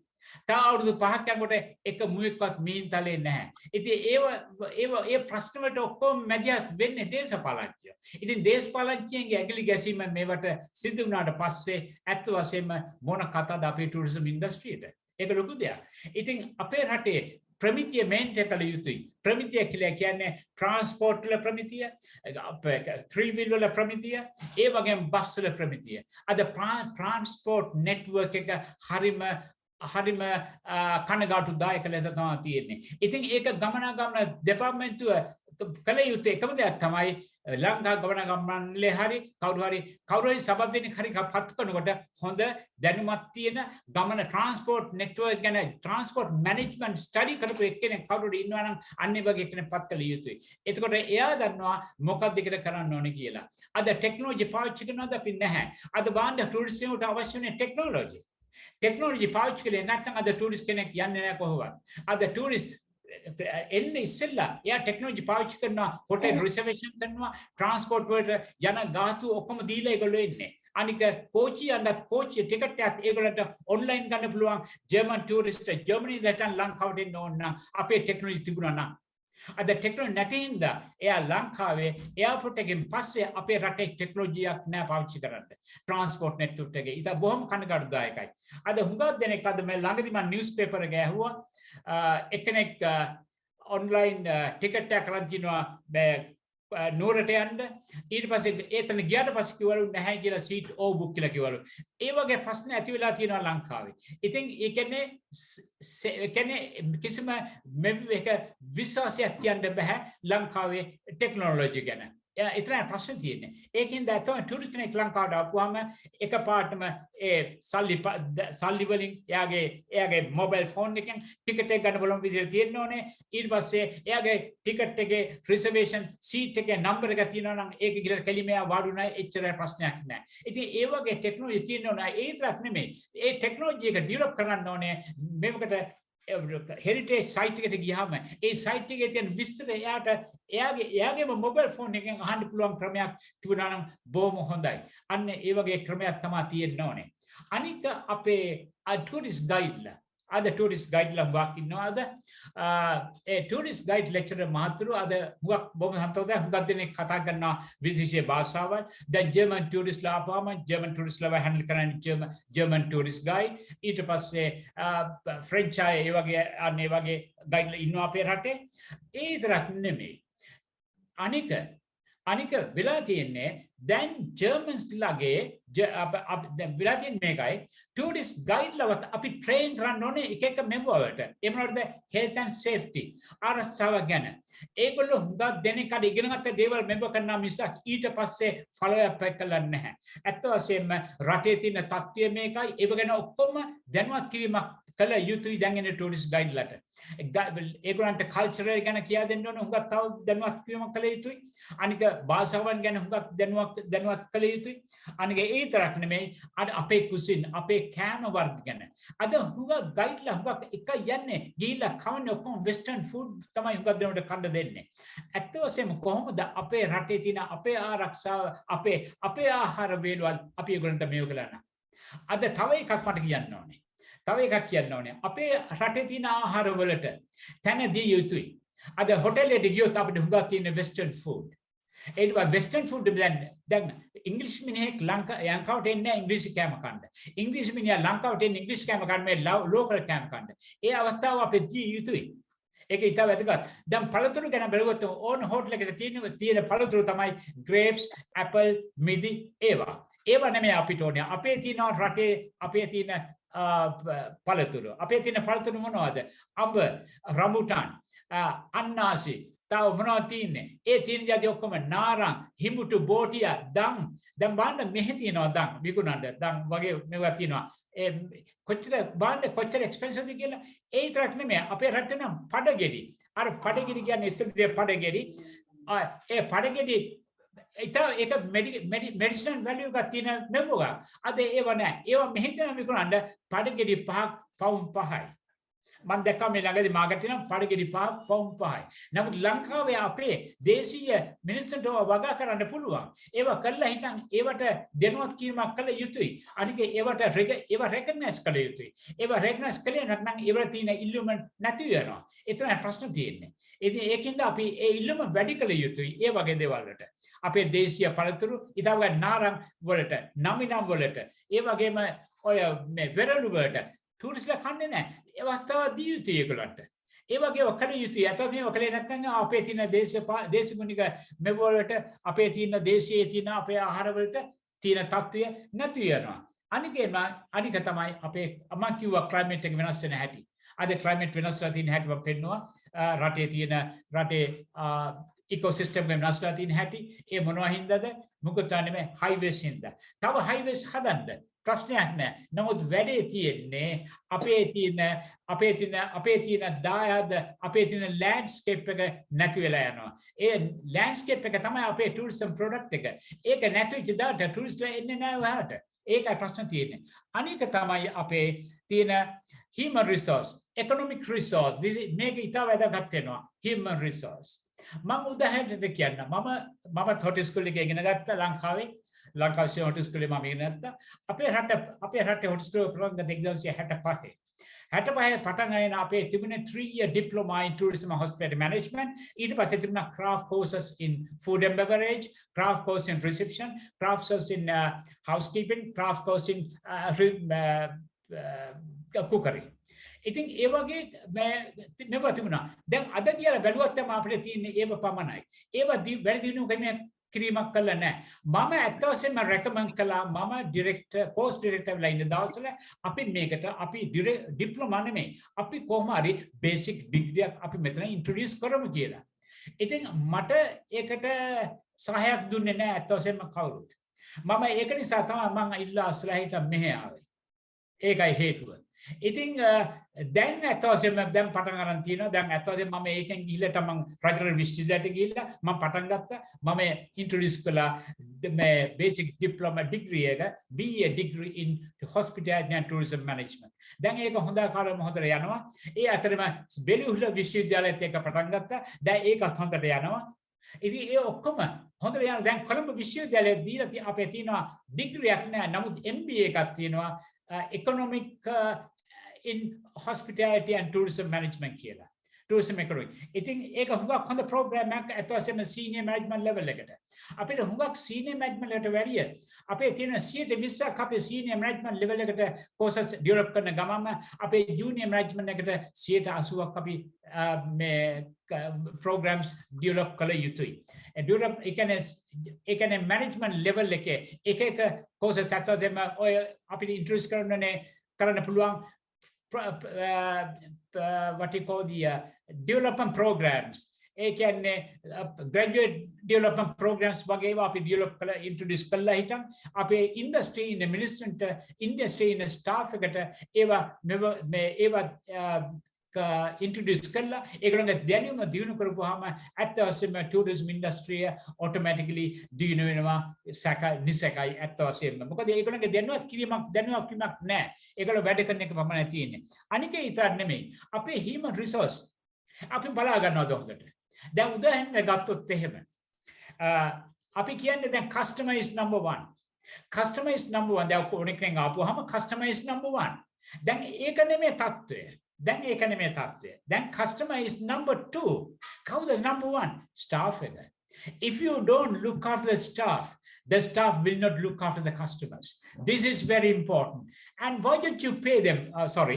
Mokada ඔගොල්ලෝ දැන් බාණ්ඩ උදාහරණයක් ගත්තොත් හොඳ සැරයක් ඒගොල්ලන්ට දීපුවාම ඒගොල්ලන්ට කණ්ඩබඩු දුන්නොත් ඒගොල්ලන්ට ඉදුම් හිටු දුන්නොත් ඒගොල්ලන්ට ට්‍රාන්ස්පෝර්ට් පවා දුන්නොත් එමේ ගෙදරලටන් වැටෙන්න ඒ ආපුවාම ඇත්ත වශයෙන්ම ඒගොල්ලන් දෙනවා ජොබ් සැටිස්ෆැක්ෂන් එකක්. දැන් අද වෙලා තියෙන්නේ ඒක නෙමෙයි. අද ඉන්න තැන ඒගොල්ලන්ට ලොකු කැපිලි තියෙනවා. ඒ කැපිලි තියෙනකොට ඒගොල්ලෝ හිනහ වෙනවා බොහොම අඩුයි. අනික ඉන්න ටූරිස්ට් කෙනෙක් එක්කලා වුණත් හිනහ වෙනවා අඩුයි. ඒ වගේවා තියෙනවා. නිතරම හදන්නේ ඒ කියන්නේ ටූරිස්ට් කෙනෙක්ගෙන් කොහොම හරි කොටා ගන්න මොකක් හරි. දැන් උදාහරණයක් ගත්තද මං කිව්වා අර ගෑනකට වෙච්ච දේ මොකද උනේ කියලා. හොටෙල් එක තියෙනවා. හොටෙල් එකේ ආරක්ෂාව තියෙන්න ඕනේ. හොටෙල් එක ආත්මට හොටෙල් එකේ ආරක්ෂකයෝ දන්නේ මේ කොහෙන්ද මේ මිනිහා ඇවිල්ලා තියෙන කාමරය ඇතුළට ඇවිල්ලා තින්නේ කියලා. අර ගෑන ළමයා රේප් කරන්න. ඉතින් ඒවා වෙන්න හේතුව කවුද? සමහර විට මේ හොටෙල් එකේ මේක කරන්න බැරි නෑ. ඉතින් ඒකනේ ප්‍රශ්න තියෙන්නේ. ඉතින් ඒ වගේ වෙච්චාම ඒ වගේ වෙන්න හේතුම සල්ලි නැතිකම, මුදල් නැතිකම. ඒකින්ද ඒ ස්ටාෆ් එකේ අඩුපාඩු මැනේජ්මන්ට් එක බොහොම තීක්ෂණ බුද්ධියෙන් මේක ලහිනා එක රැක බලා ගත යුතුයි. ඒගොල්ලන්ට කණ්ඩ බොන්න නිසාලු දෙන්න ඕනේ. අනික යුනිෆෝම් පවා දිය යුතුයි. අනික ඒගොල්ලන්ට ෆ්ලෙක්සිබල් hours අද තියෙන ෆ්ලෙක්සිබල් hours. දැන් අද උදාහරණයක් ගන්න අද හුඟක් දෙනෙක් 30% අද ලෝකෙ මිනිස්සු වැඩ කරන්නේ ගෙදර ඉඳලා. ඉතින් අපේ දැන් හොටෙල් සෙක්ටර් එකේ වුණා ඔටෝමේෂන් තියෙනවා දැන් හුඟක්. ඔය රෙස්ටොරන්ට් වල ෆුඩ් සර්විස් කරනකොට දැන් මෙනු එක දැන් කස්ටමර් කියලා වාඩි වෙනා පස්සේ ඔටෝමේෂන් රෙස්ටොරන්ට් වල දැන් මෙනු එක යාළඟට එනවා. අපෝ මේ බටන් එක ප්‍රෙස් කරාම කෙලින්ම යනවා කිචන් එකට ඒක ඔටෝමැටික් ට්‍රාන්ස්ෆර් වෙනවා. කිචන් එකේ ෂෙෆ් ඒව හදලා අනික කන්වෙයර් බෙල්ට් එකේ කෙලින්ම ගෙස්ට් ළඟට එනවා. ගෙස්ට් ඊට පස්සේ කරන දේ ඒ බිල තේ ගාම එනවා මැෂින් එකෙන්ම ඒ කම්පියුටර් ප්‍රොසෙස් එකෙන් ඊට පස්සේ ප්‍රෙස් කරලා හිටන් ඒ පේමන්ට් එක දීලා පස්සේ ඒක ආයි යනවා. ඉතින් බාන්න involvement නැහැ. customer ගේ service එකට human angle එකක් නැහැ එතන. එතන තියෙන්නේ technology පමණයි. ඉතින් ඒවා කොච්චර ඒවා මේවා වුණත් ඇත්ත වශයෙන්ම human touch එක නැත්නම් අද hospital industry දුවන්නට බෑ. ඒක තිබිය යුතුයි. technology 50% අපේ human touch එක තිබිය යුතුයි. නමුත් තව ඉස්සරහට හුඟා ඔය hotels වල ඉන්න ස්ටාෆ් එක අඩු වෙන්න බැරි වීමකුත් වෙන්නේ නැහැ. ඒ හේතුව තමයි ටෙක්නොලොජි. ඒ තව වැදගත් වෙනවා. අද යුරෝපීය හොටෙල් එකකට ඔයා ගියොත් අපි ළඟදී ගියා නිමාඩුවකට ගියාම අපි මෙහෙන්දලා බුක් කරපුවාම ටංගලෙන් දැන් කිව්වා හොටෙල් එක කවුරුත් නැහැ. කී එක තමයි ඒගොල්ලෝ අපිට එනවා පාස්වර්ඩ් එක. මම ගිහිල්ලා දොර ළඟට ගිහලා පාස්වර්ඩ් එක මෙලකුවාම පාස්වර්ඩ් එක දාපුවාම කෙලිම දොර ඇරුණා. ඉතින් කවුරුත් නැහැ. ඊට පස්සේ උදේ පාන්දර මම දැක්ක රිසෙප්ෂනිස්ට් කෙනෙක් ඇවිල්ලා ඉන්නවා එච්චරයි. ඉතින් අපිට සර්විස් එක ඒ විදිහට මෙහෙ දෙන්නේ. ඉතින් ඒක තමයි මම කියන්නේ ලංකාවෙත් ඇත්ත වශයෙන්ම ටෙක්නොලොජි එකත් එක්කලා බලනකොට 50% අපේ ස්ටාෆ් මෙම්බර්ස්ලා ඔටෝමැටිකලි අඩු වෙනවා. එතකොට 50% අපේ මේ ටෙක්නොලොජි එක එක්කලා තමයි යන්නේ. අද හැමදේම වෙන්නේ ටෙක්නොලොජි මත. අපේ ටෙක්නොලොජි එක අපේ අතසෙම ඉන්ට්‍රොඩියුස් කළ යුතුයි. නමුත් ඒ අතරම අපේ human resource management එකත් develop කළ යුතුයි. And technologically oriented, technology oriented staff members should be employed within the hospitality and tourism industry in future. ඒක තමයි විය යුත්තේ. අනික තමයි knowledge skills. ඊට වැදගත් වෙනවා. අපේ හුඟක් දෙනකොට අහුවොත් එහෙම හුඟක් දෙනකොට අපි කිව්වොත් එහෙම මේ හුඟක් දෙනකොට ගිහින් කිව්වොත් එහෙම රිසෙප්ෂන් කෙනෙක් හැටියට ද රිසෙප්ෂන් එකට ගිහිල්ලා අපි කිව්වොත් එහෙම අපිට පුළුවන් ද ඔයාලට කියන්න මෙතන ඉඳලා හිටන් මේ ළඟ තියෙන පල්ලියට කොච්චර දුරද කියලා. එයා ඉඳන් කියයි අනේ මම නම් දන්නේ නැහැ. ඒගොල්ලෝ කියයි සමහර විට is about 2 meters or 2 kilometers වගේ කියලා. ඒ කියන්නේ about. අර about කියන වචනේ taboo මෙතන. tourism ඒ කියන්නේ specific. You have to be very specific with your answer. This is very important. And if you are not specific oriented for your answer, that's going to be a serious offense actually, right? This is very important. And also the other thing is man tawa ekak kiyanna kemathi exchange rate again. Ape exchange rate. Ee kiyanne api touristla enne tour operators la marge. Then tour operators la සල්ලි දෙනවා tour operators සල්ලි දීලා තමයි ලංකාවට එන්නේ මේ කරන්නේ. ඊට පස්සේ tour operator කරන දේ එයා දෙනවා voucher එකක්. ඒ voucher එක මත තමයි tourist ලංකාවට එන්නේ. ඇවිල්ලා hotel එකට දෙනවා voucher එක. hotel එකට voucher එක දීපුවාම ඊට පස්සේ hotel එකට මාස 3ක් විතර යනවා hotel එකේ voucher එකට සල්ලි ගන්න. සල්ලි ඒ වවුචර් එකෙන් ඕකේ කළා ඊට පස්සේ රට රැරපුවාම තමයි සල්ලි හම්බ වෙන්නේ. එතකොට අපේ පවුමේ වටිනාකම වැඩි වුණොත් එහෙම අපිට හම්බ වෙන ඩොලර් ප්‍රමාණය අඩුයි ලංකාවට. ඒක නිසා අපි ඊටම ඉන්ස්ටන්ට් මේක තියෙන්න ඕනේ අතනින් සල්ලි දාපු ගාම ඒක අපි කියමු ජර්මනියෙන් අපි පර්චේස් කළොත් එම ශ්‍රී ලංකාවේ හොටෙල් එක රූම් එකක් ඇත්තටම එවෙලම සල්ලි එන ක්‍රමයක් ලංකාවට introduce කළ යුතුයි. නැත්නම් එම අපේ ලැබෙන foreign currency මෙවක අපේ හුඟක් අඩු වෙනවා. ඒ කියන්නේ ඒගොල්ලන්ට ලාභයි tour operator ලාභයි අපිට පාඩුයි. ඒ හුඟක් වෙලාවට ඔය ඉන්ඩස්ට්‍රි වෙන එකක් තමයි ඕක. අපිට පාඩුයි ඒගොල්ලන්ට ලාභයි. අපිට ලාභ වෙනවා ඇත්ත වශයෙන්ම අපේ රේට් එක වැඩි වුණොත් එහෙම. නමුත් ඇත්ත වශයෙන්ම අපේ රේට් එක වැඩි වුණොත් එහෙම අරෙන් එන ප්‍රමාණය ඒගොල්ලෝ වැඩි කරනවා කොහොමද? ඒ කියන්නේ අපි කියමු දැන් ඩොලර් එකක් දෙනකොට ඩොලර් දෙකක් අපිට හම්බ වෙනවා. ඒ කියන්නේ අපේ රුපි වැලියු එක වැඩි වුණොත් එහෙම.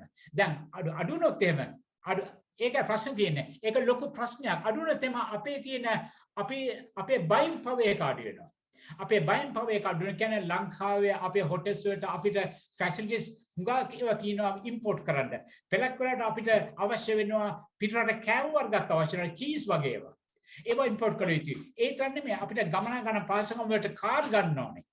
ඊට පස්සේ බස් ගන්න ඕනේ. ඒව ගත යුතුයි. ඉතින් ඒව ගන්න අපිට අවශ්‍ය වෙනවා කැපිටල් එක. ඒ කියන්නේ ෆොරින් කරන්සි අවශ්‍ය වෙනවා. ඉතින් ෆොරින් කරන්සි ප්‍රමාණය අඩු වුණොත් එම අපිට අර ෆැසිලිටිස් දෙන්න ප්‍රමාණය ප්‍රශ්නයක් වෙනවා. ඉතින් ඒව තමයි හුඟක් අපිට තියෙන අපහසුතාව. ඉතින් එම නිසා මම කිව්වේ ඇත්ත වශයෙන්ම ටුරිස්ට් කෙනෙක් එනවා නම් ඉන්ස්ටන්ට් එවෙලම අපිට සල්ලි ගන්න ක්‍රමය කළ යුතුයි ටෙක්නොලොජි කලින්. ඒක ඉතා වැදගත් වෙනවා. මාස 3ක් ගියොත් කියන්නේ අපේ රේට් එකේ ෆ්‍රස්ට්‍රේෂන් එක මත අපි පාඩු ලබන්න සිද්ධ වෙනවා. ඒක තමයි වෙන්නේ. ඊට පස්සේ අනිත් එක තමයි මේ අනිත් එක තමයි අපේ ඉන්ෆ්‍රාස්ට්‍රක්චර් අපි කතා කළා අපේ human capital එක ගැන කතා කළා අපේ cultural heritage. This is very important. Cultural heritage. Culture. අපේ අනුරාධපුර පොළොන්නරුව සීගිරිය අපේ ට්‍රයැන්ගල් එක තියෙන්නේ. අපි ට්‍රයැන්ගල් එක අනුරාධපුර පොළොන්නරුව සීගිරිය ට්‍රයැන්ගල් එකට යන්නේ. ඉතින් අපේ ටූරිස්ට් කෙනෙක් ගන්නකොට ටිකට් එකක් ඔක්කොම බලන්න පවුන් ඩොලර් 100 ගණන් වීදම් කරන්න ඕනේ ඒ ටිකට් එකට විතරක්. ඉතින් ඒ ටිකට් එක වැලිඩ් ඔය ඔක්කොටම. නමුත් සීගිරියට පෙරක් වෙලාවට අනුරාධපුරයේද කොහෙද ඒ ටිකට් එක වැලිඩ් නැහැ. නෑ ටිකට් එක වැලිඩ් නැහැ. දඹුල්ලට ටිකට් එක වැලිඩ් නැහැ. ඉතින් දඹුල්ලට වෙන්නම ටිකට් එකක් ගන්න ඕනේ. එම නිසා අපි ඇත්ත වශයෙන්ම මේ දඹුල්ලටත් ඒක ඉන්ක්ලූඩ් කළා නම් එම අර ඒ ටිකට් එක කල්චරල් ටිකට් එක ඇත්ත වශයෙන්ම අපිට හුඟක් ප්‍රතිඵල ලබන්න පුළුවන්. මේ ඔක්කොම ගසයි කෑම් කියලා මම කියන්නේ. හුඟක් වෙලාවට ඒව වෙනවා හුඟක්. ඒ කියන්නේ ටූරිස්ට් කෙනෙක් මෙච්චර මේවා ගත කළා මෙච්චර මේ වීදම් කළා ලංකාවට එනවා. ඇවිල්ලා ඒගොල්ලන්ට පහසුකම් මොනවද තියෙන්නේ ඔය ඇතුලේ? ඒක ලොකු ප්‍රශ්නයක්. අද ටොයිලට් එකක් නැහැ. අද බාන්න අනුරාධපුරයට ගිහිල්ලා පොඩ්ඩක් බාන්න ටොයිලට් එකක් හොයාගන්න පුළුවන්ද කියලා හිටන් ඔයාලට හදිසියක් වෙච්චාම හරිම අමාරු තත්ත්වයක්. ඒක ලොකු ප්‍රශ්නයක්. ඒකෙන්ද ටූරිස්ට් බෝඩ් එක ඉන්ටර්වෙන් වෙන්න ඕනේ. ටොයිලට්ස් ඒ කියන්නේ ටූරිස්ට්ලාට වෙනම ටොයිලට්ස් ටිකක් හදලා දෙන්න. ඒක ඉතා වැදගත් වෙනවා. හැම තැනම ඔය කල්චර් ට්‍රයැන්ගල් එක විය යුතුයි. ඒ තරම් නෙමෙයි හදිසියක් වුණොත් එම ෆස්ට් ඒඩ් ෆැසිලිටිස් තියනවාද? අන්න එතන ලොකු ප්‍රශ්නයක්. ඒ කියන්නේ ඔය හැමතැනම මෙඩිකල් සෙන්ටර් එකක් තිබිය යුතුයි. මෙඩිකල් සෙන්ටර් එකක් මම හිතන්නේ නෑ කල්චර් ට්‍රයැන්ගල් ඇතුලේ. ඒ කියන්නේ සීගිරිය ළඟ තියෙන සීගිරිය හොස්පිටල් එකක් ඇතිමාදේ එච්චරයි. නමුත් ඒ ලොකේෂන් එක ඇතුලේ ඒ වගේ පහසුකම් තිබිය යුතුයි. නම හැමතැනම ඒවා තිබිය යුතුයි. අනික විතරක් නෙමෙයි. ඔය කල්චර් ට්‍රයැන්ගල් එකේ පහසුකම් ට්‍රාන්ස්පෝර්ට් පහසුකම් මම ඇත්තටම ඉන්ට්‍රොඩියුස් කරනවා අපේ ඉස්සර තිබුණා ගොම් කරත්ත. ඒ ගොම් කරත්ත අපි පොඩ්ඩක් වෙනස් කළා. ඒ ගොම් කරත්ත වලට යකඩ මෙව නැතුව පොඩ්ඩක් අර ටයර් වගේ දාලා හිටන් ගොනේ බැඳලා හිටන් හරි පහසුයි ගොනට දැදයි යන්නත් එතකොට.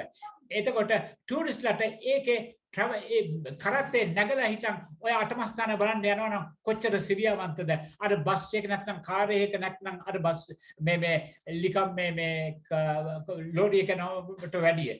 ඉතින් ඒ වගේව තමයි ඇත්තටම අපි ඉන්ට්‍රොඩියුස් කළ යුත්තේ. උදාහරණයක් ගත්තොත් අපි වෙටිකන් ගියොත් සිටි වෙටිකානෝ Vatican City ඉටලි වල ගියොත් බලන්න තාම තියෙනවා අස්ස කරත්ත. අපේ ගොම් කරත්තට මොකද වෙලා තියෙන්නේ? ඒක ලොකු ප්‍රශ්නයක්. ඒක ලොකු ප්‍රශ්නයක්. අපි ඒව තමයි වැඩිම දිනු කළ යුත්තේ අපේ ටූරිසම් ඉන්ඩස්ට්‍රියට. ඒ කියන්නේ මේ මිනිස්සු එන්නේ වෙනසක් දකින්න. නම් වෙනසක් මෙතන නැත්නම් එහෙම අපිට ටූරිසම් කොහොමද අපි දිනු කරන්නේ? ඒක ලොකු ප්‍රශ්නයක්. ඉතින් අනික අපේ ඊකෝ ටූරිසම් අපි දැන් බලන්න ඕනේ අපේ ඊකෝ ටූරිසම් ෆැසිලිටිස් ගැන. අපේ ඊකෝ ටූරිසම් කියන්නේ environmental friendly life tourism. දැන් බාණ්ඩ අපේ ඊකොලොජිස් කියලා හුඟක් දේවල් තියෙනවා. ඊකොලොජිස් කියලා කිව්වහම ඇතුළට ගියාම එයා කන්ඩිෂන් කරලා ඔක්කොම නැහැ. ඒක නෙමෙයි විය යුත්තේ. ඊකෝ ටූරිස්ට්ලා අපේ ලෝකේ ඉන්නේ 2%. ඒ 2% තමයි ඔය ඉකොලොජිස් බලන්න යන්නේ. අද ලංකාවේ ඉකොලොජිස් බලන්න යනකොට තියෙනවා 100 ඒවා සම්පූර්ණ ෆුල්. ඒ කියන්නේ ඉකෝ ටූරිස්ට්ලා නෙමෙයි එන්නේ normal ටූරිස්ට්ලා. ඒකයි වැඩේ තියෙන්නේ. ඉතින් ඕව කැරන් කැපැසිටි වැඩි. ඉතින් හැමතැනම සෙන්සිටිව් ඒරියාස් වල තමයි හොටල්ස් ඔක්කොම ගහලා තියෙන්නේ. ඉතින් වැරදි ප්ලෑනින්. ඒවා ඩෙවලොප් කරනකොට ඒවට අනුමත දෙනකොට ඒ මිනිස්සු දැනගන්න මේවට අනුමත දෙනවද නැද්ද කියලා ඒක. ඒක ලොකු ප්‍රශ්නයක්. මම උදාහරණයක් ගත්තොත් කන්දලම හොටෙල් එක හදලා තියෙන ඇත්තටම එලිෆන්ට් කොරිඩෝ එකක් මත. ඒ එලිෆන්ට් කොරිඩෝ එක හදන්නේ නැහැ. මොකද එලිෆන්ට් ඒකින්ද තමයි ඒ පැත්තේ අර ගම් වලට මෙව වෙන්නේ. ගම් වලට වැද්දෙන්නේ. ඉතින් ඔයගේ ප්‍රශ්න ලංකාවේ ඇති වෙන්නේ මොකද බෑඩ් ප්ලෑනින්. ඒ කියන්නේ අපි ඇත්තටම කියන හරියට ස්ටඩි කළා අනුමත දීලා නැහැ මේවා හදන්න. ඒක ලොකු ප්‍රශ්නයක්. ඉතින් උදාහරණයක් ගත්තොත් එම තව නුවර වැව අnder නුවර වැව වටේ ගියොත් එහෙම වැව වටේ කොච්චර ගෙස්ට් හවුස් දැන් තියෙනවද? දැන් ගෙස්ට් හවුස් තියෙනවද? ඒගොල්ලෝ එන්ක්‍රෝච් කරලා තියෙනවා. සීමාවක් තියෙනවා. සීමාවෙන් එපිට ගිහිල්ලා ඒගොල්ලෝ තියෙන්නේ. ඒගොල්ලෝ අතවසම් කියන වතුර සීමාවටම ඇවිල්ලා ඒගොල්ලෝ දැන් හොටෙල්ස් හදලා තියෙනවා. ඒක ඉතා වැරදි වැඩක්. ඉතින් ඒ වගේ අපි නොකළ යුතුයි. ඒ විතරක් නෙමෙයි. අද නුවර වැවට ගියොත් නුවර වැවේ විතරක් නෙමෙයි හැමතැනම ට්‍රැවල් කියන්නේ හොටෙල්ස් තියෙන ආශ්‍රිතව තියෙන මොහොත බඩ තීරිය වුණත් එහෙමයි. ඔයා රෑ 10ට විතර පොඩ්ඩක් වෝක් එකක් ගියොත් එහෙම බේරුවල පැත්තෙන් ගියොත් එහෙම රෑ 10ට විතර රෑ 10 මම එක්ස්පීරියන්ස් එක තියෙනවා රෑ 10ට යනකොට හරිම ගඳයි.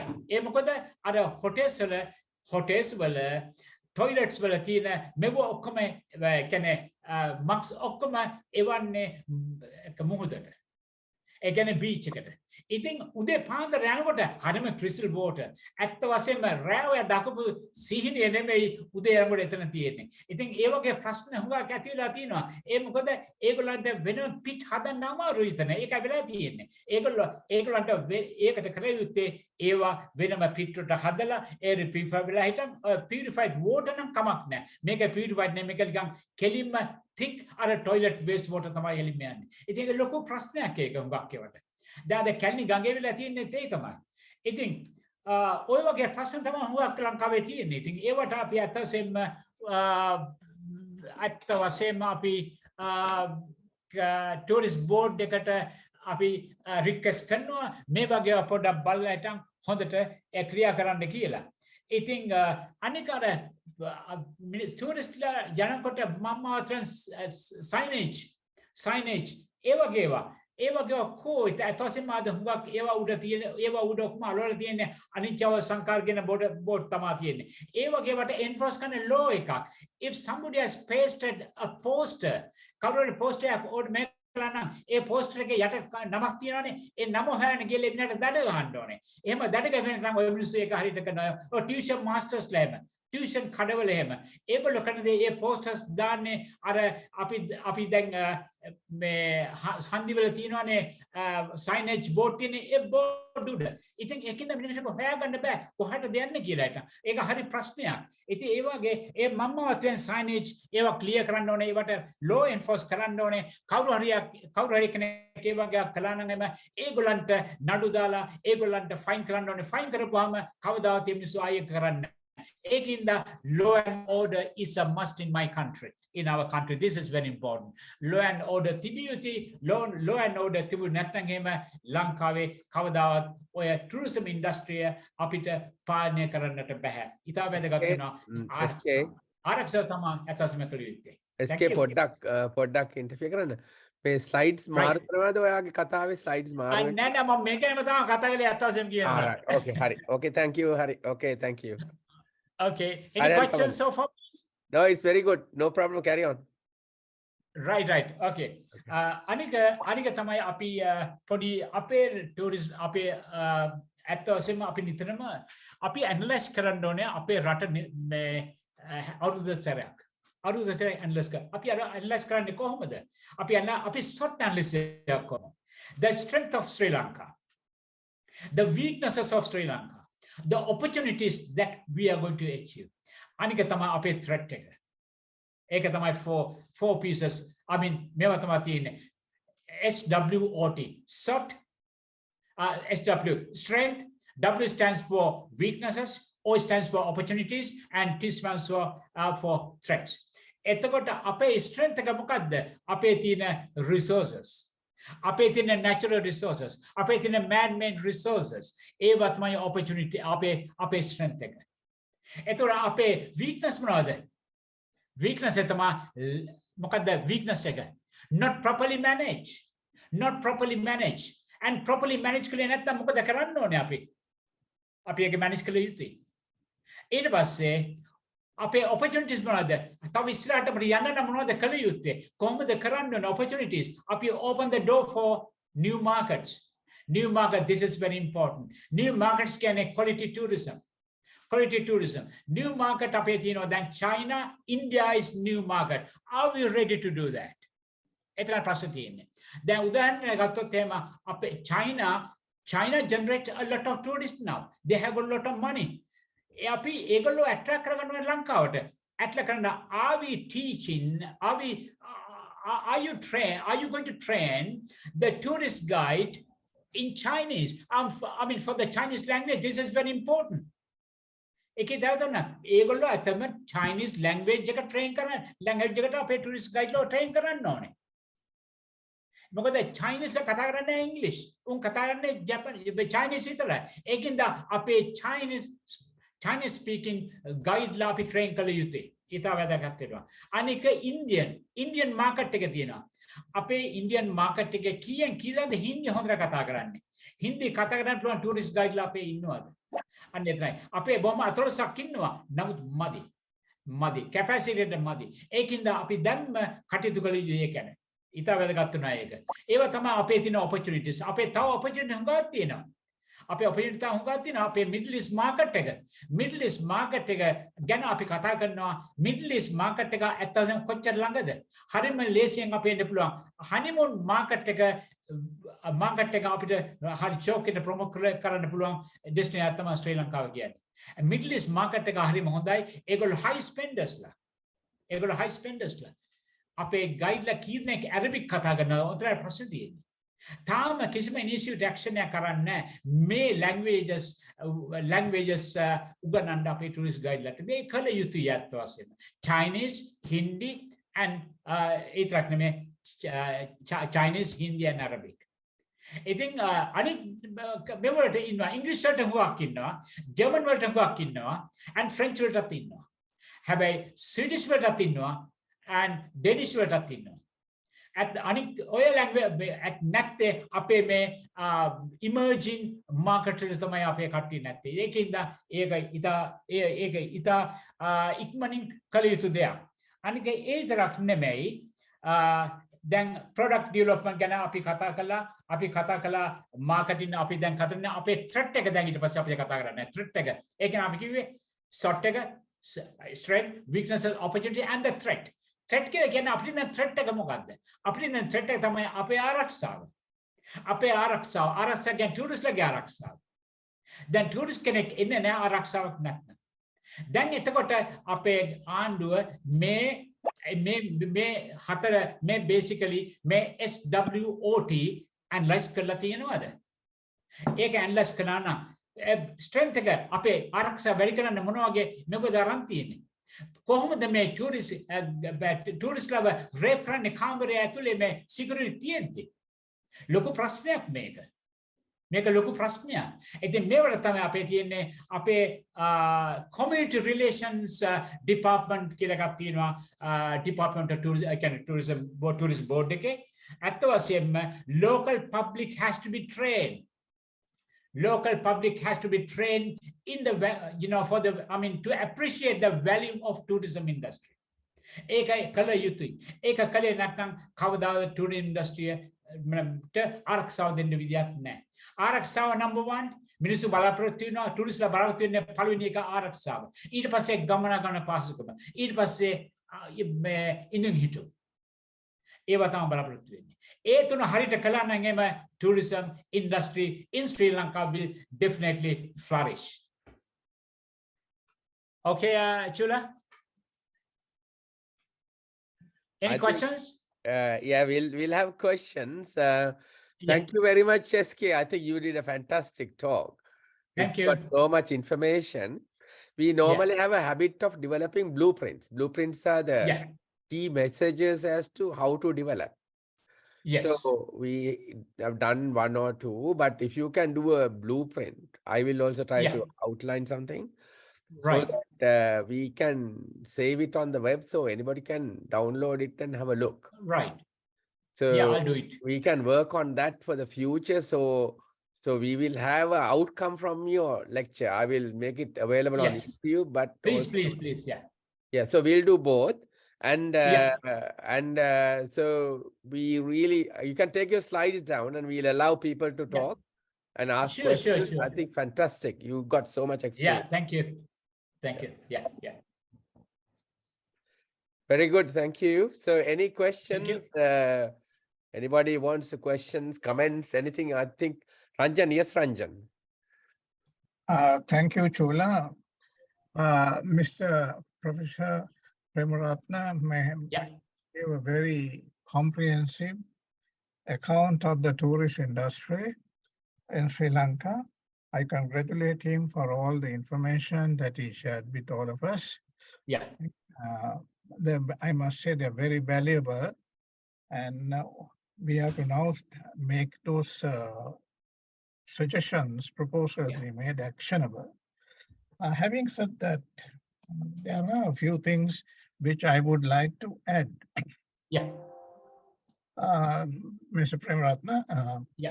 Now I think we have been in this tourist business for about 46 years. Yes, if right. I remember right. More than that, actually. Correction? More than that, yeah. Okay. About how much do you think? How many years? Yeah, because before that, before 65, we had tourism bureau. Yes, I think. And in the private, because it was introduced by British people, and the British tourists used to come here, and Okay. Technically, I think you're right, but I think it was Mr. J.R. Jayawardena who pointed out in 1977 the potential of the tourist industry as a source of income for the country, and added and also he's right because as an industry it was gazetted by J.R. Jayawardena when he was the Minister of State, and he who introduced tourism as an industry, and it was gazetted under Tourism Development Act 1965.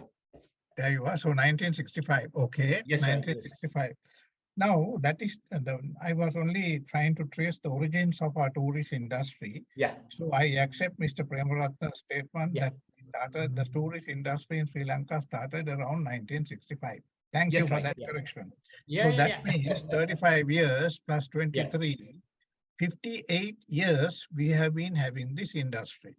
Yes, right. Now let us, like good economists, or businessmen, let us evaluate how much we have earned and how much we have invested in this industry.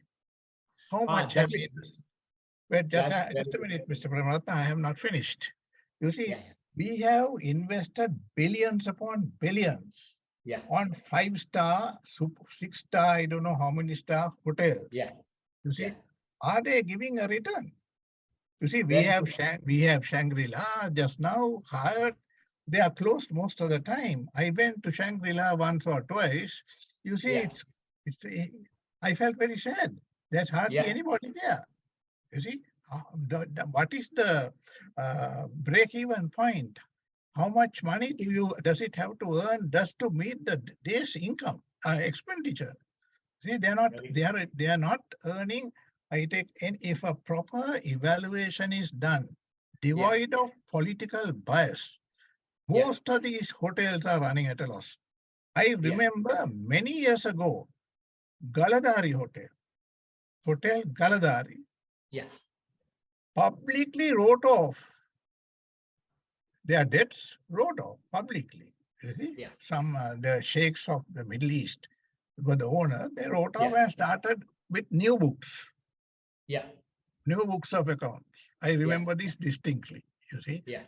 they are all running at a loss because the tourist industry during this, that is the investment side.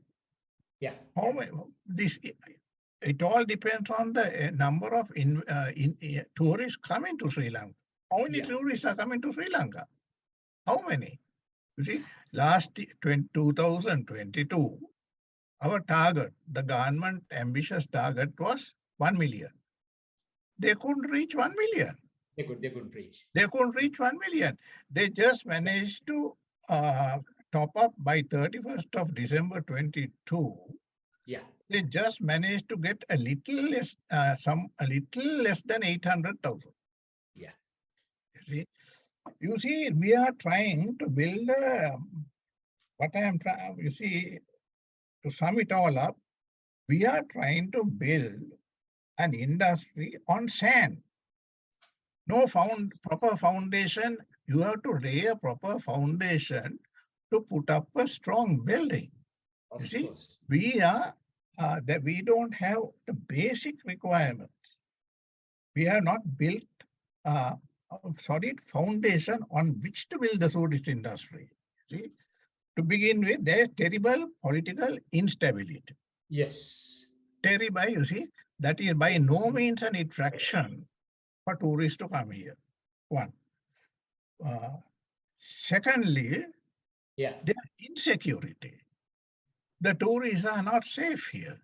Yes. There was a famous example. This is just an example, but there are plenty. Even a few days ago, you see, a political big shot in Dickwell area. Yeah. He killed the husband and raped the wife. Oh my God. An English couple. Oh. Killed the husband and raped the wife. Yeah.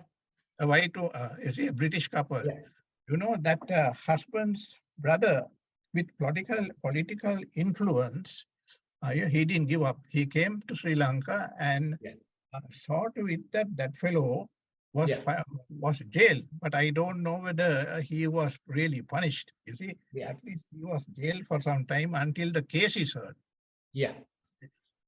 Like all criminals in Sri Lanka, 90% of it is a well-recorded fact that only 4% of criminals get convicted. 96% escape. Just imagine. So there is tremendous encouragement for criminal behavior. This is the statement made not by me, by a famous ex-Chief Justice. Yeah. He said only 4% of criminal cases are successful. So 96% are of the criminals escape. What does that mean? That's an encouragement to criminal behavior. Yes. Crime pays in Sri Lanka. Yes. So as long as crime pays in Sri Lanka, who is the tourist who will want to come with his wife here and watch the wife getting raped? Who is the tourist who wants to come here?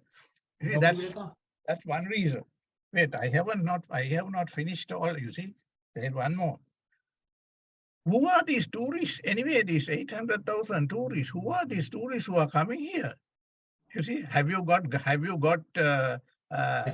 ground reports, field reports, as I have? Yeah, I'll tell you. I have my contacts in this Balapitiya tourist belt, the Ahungalla, Hikadu area.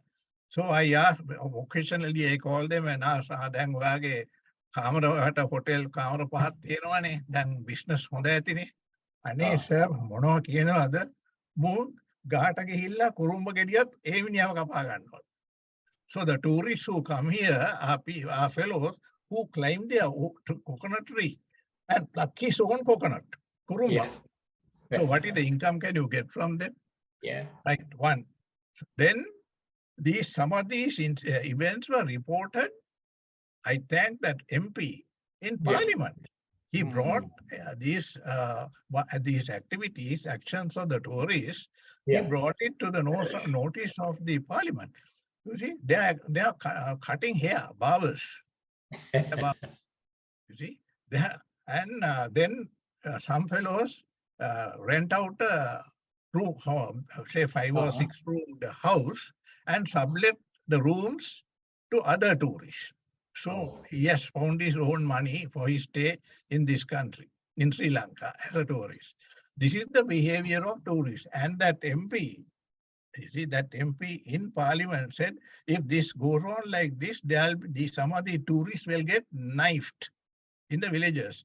Because maybe Israel, apparate මිනිසුන්ගේ රස්සාවල්. So get that he warned it. He warned the parliamentarians. You see. So this numbers game is highly deceptive, my dear Mr. Vikramaratna. You see, numbers does not mean money. You see, numbers might mean money going from Sri Lanka outside. So we have to actually find out how much this 800,000 brought into Sri Lanka. See? Yes. And I have found it actually. And we have not been able to attract tourists who really spend. We have not been able to attract. Unfortunately, our media is also not exposing this because our media, like all our politicians, to them, the priority is not the national interest. Their priority is to see that they sell their paper. So in Sri Lanka, there is hardly anyone looking after the common good, the national interest. See? So these are some of the points that I want to mention. One final point I want to mention, Mr. Premaratna, if you can bear with me. Final point. One, I sent the details to Chula just now. Dr. Chandana Jayawardena. Oh, that's my friend. Right. You see, then you know him. You see? Even yesterday I had a chat with him. He's a person who started right from the bottom as a chef and rose right to the top of the global tourist industry.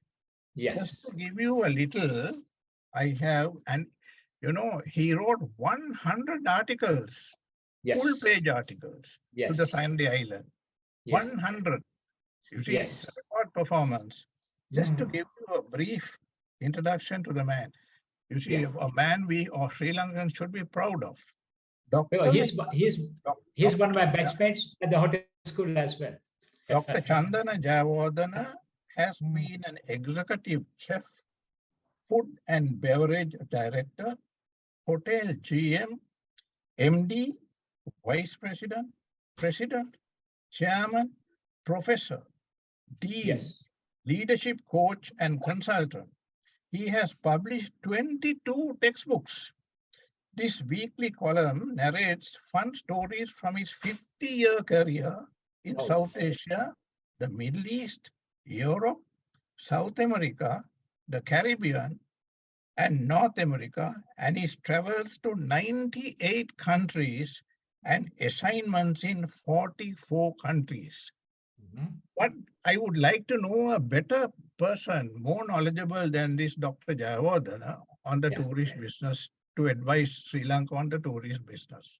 You see, I would like to request my friend Chula to kindly contact him. I have sent him the email address and invite him to speak to us on this tourist industry. He's not a theoretician, you see, he's a practical man who went up who, you see, from bottom right to the top, a man I think we Sri Lankans all should be very proud of. Of course. Unfortunately, like all people who are great that Sri Lanka produced, they all left Sri Lanka. Yeah. They don't want to stay here because Sri Lanka is paradise. So they wanted to go and live in a hell like England or Canada or some Australia or some place. So they all went. Chandan also went. I know this person a little, some, not much, but I know a little. But I would officially request Chola to invite him, and we would very much like to listen to him because he's a man who went to the top the hard way, not through any universities. Yes. Like all of us, Chola, all of us, you see, practical man. Thank you very much, SK. Don't misunderstand me. No, definitely, yeah. It's really great. What you have said. Thank you. Yes, Ranjan, I have already sent an email. Your suggestions are really good, actually. I really appreciate them. Yeah, any answer from you, SK, to Ranjan? Yeah, because with regard to, first one is, the investment for tourism development. And, we spend a lot of money on promotion. And just imagine if we spend about $100 in return, sometime, that for marketing only. And sometime it will be around 80% in return. Okay, and when we spent $100, and I'm just talking about before 85, we got more than 150 in return.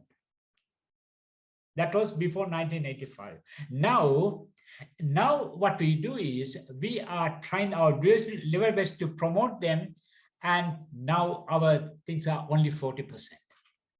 Okay, our return is only 40%. Right. The other thing is talking about the tourist.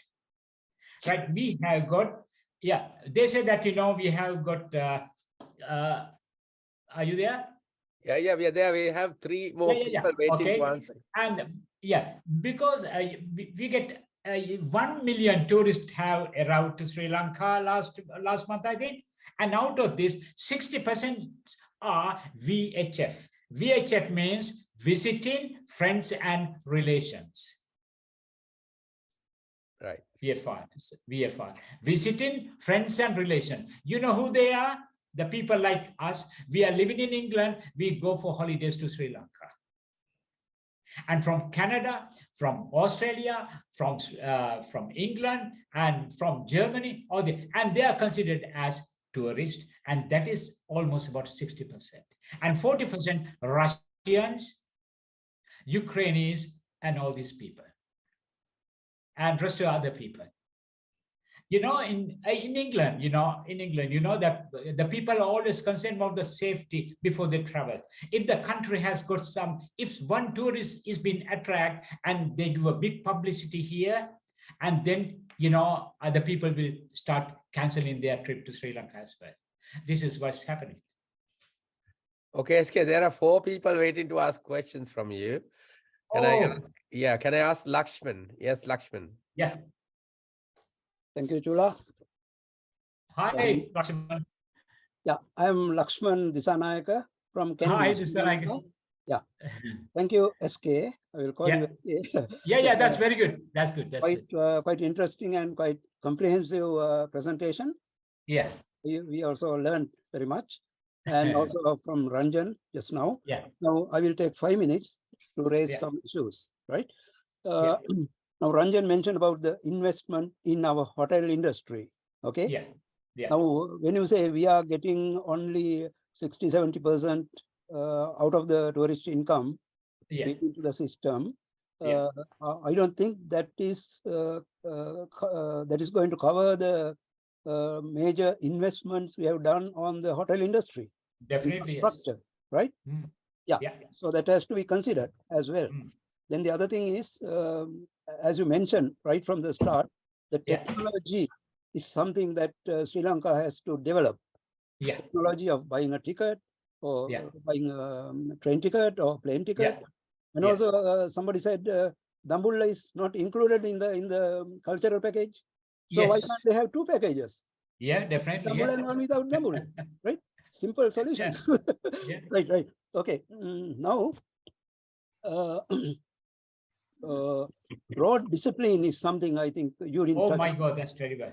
Road discipline is terrible in Sri Lanka. Yeah. Some tourists I have seen, they have gone back to their countries and mentioned about this, and Yeah. they have videoed how our private buses drive. Yeah, So that's true. it's I mean, between life and death situation. So road discipline and eventually will contribute to the country's discipline also. Yeah. So, Yeah. right. And I have another point that Sri Lanka is planning to become a renewable energy island. Yeah. Renewable energy island. We are cutting down the use of coal and also diesel and petroleum.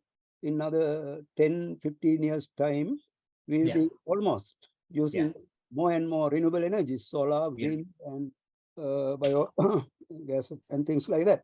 So there is a connection between renewable energy islands as tourist destinations for high-end tourists in the future. The future, high-end tourists look for green environment destination. Okay. So that's one potential area where in the long run we can develop. Then also, as you mentioned, we have to publicize local food, especially fruits, local villages, the style of our villages, how they are living, and also update the bullock carts, and all these things, because other countries I have seen in the tourists. And also traditional dancing, of course, they are there. And Ayurveda can be promoted. Ayurveda, Oh yes. Not the Sambhana Madhyasthana style. No. Not that way. The real discipline. Okay. And also, I think coupled with that, there is something new called forest bathing. Forest bathing. For bathing. Yeah. Now we have a place in Dambulla. Dambulla Arboretum is run by NIFS. So there are places where if a person go and stay, say, half an hour or 1 hour, and it has been proved by research that their oxygen levels and the whatever the, going to improve as a result of forest bathing, because for some type of leaves emit some kind of chemical which is good for your health. So that kind of thing we can promote. And another thing is medical tourism. Now I remember Singapore in 1970s, 80s, Singapore was just like us. Now it's one of the top tourist destinations for medical tourism. Which Sri Lanka can quite easily do. And medical tourism.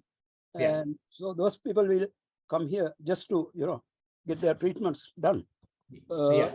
And I also want to, it's not clear to me, when a tourist come to Sri Lanka, how does the dollar, their dollars will end up in the bank accounts, or it goes to their private hands? It's not clear.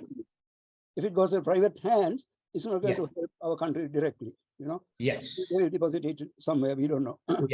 And also for our foreign embassies should play a more.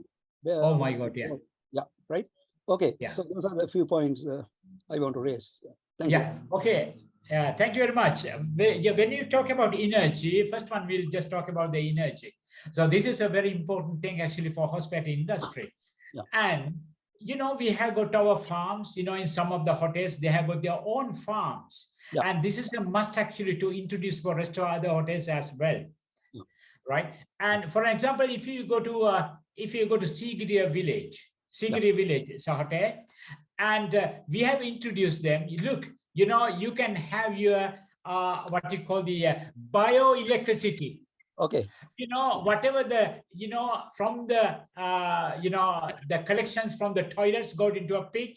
Yes. And they generate biogas out of that. And all the street lights at Sigiri village are done by this biogas. Very good, very good. Yeah. So that is a very good thing. I really appreciated that. And also promote. Sorry. We must promote those things. Definitely. That is very, very important. And not only that, the elephants are around that area, and they collect the elephants dung, and they have started making papers out of this elephant dung. Very good. Yes. And all the menu cards are made out of the papers done by this elephant art. Yeah. So, yeah, that is a very good thing. And, I have requested them to make some books as well. Yeah. Maybe some souvenir books, to sell. Yeah.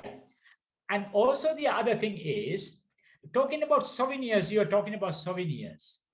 And we have got only 3 different types of souvenirs wherever you go. You get elephants, you get masks, and other than that, there's nothing. Okay. And if you come here, if you go to different places, you get different souvenirs. Now, why can't we have a souvenir? Produced in Anuradhapura? Maybe that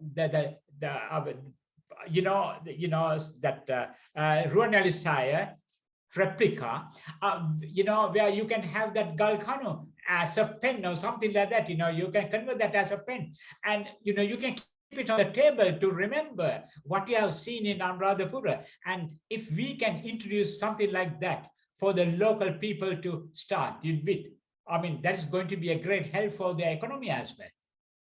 Very good, very good. I think it's a very good suggestion. Yeah. When we go to Taj Mahal, we can buy the Taj Mahal and come back home.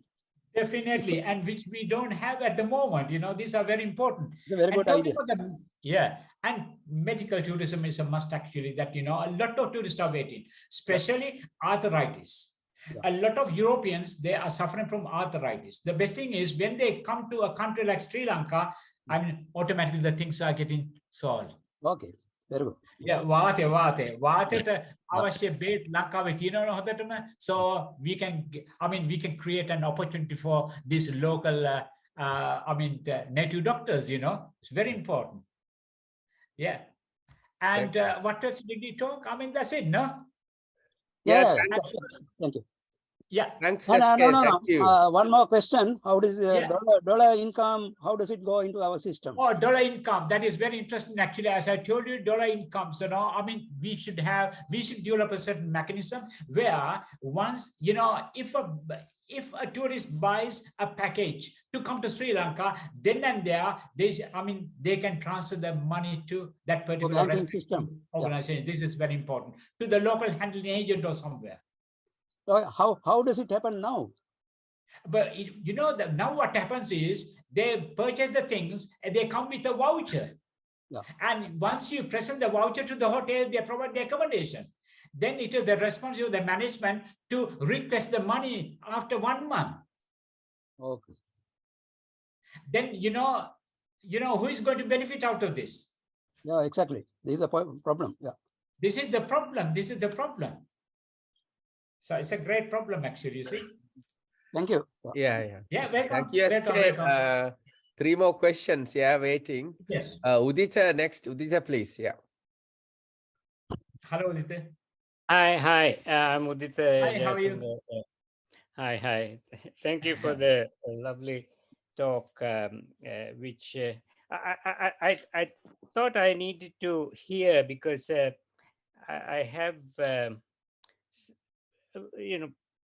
not great. I have passion about Sri Lankan tourism. So I'm going to mention some things which I feel that are relevant. I hope you can take it on board and promote or among the tourist authorities in Sri Lanka. Yeah.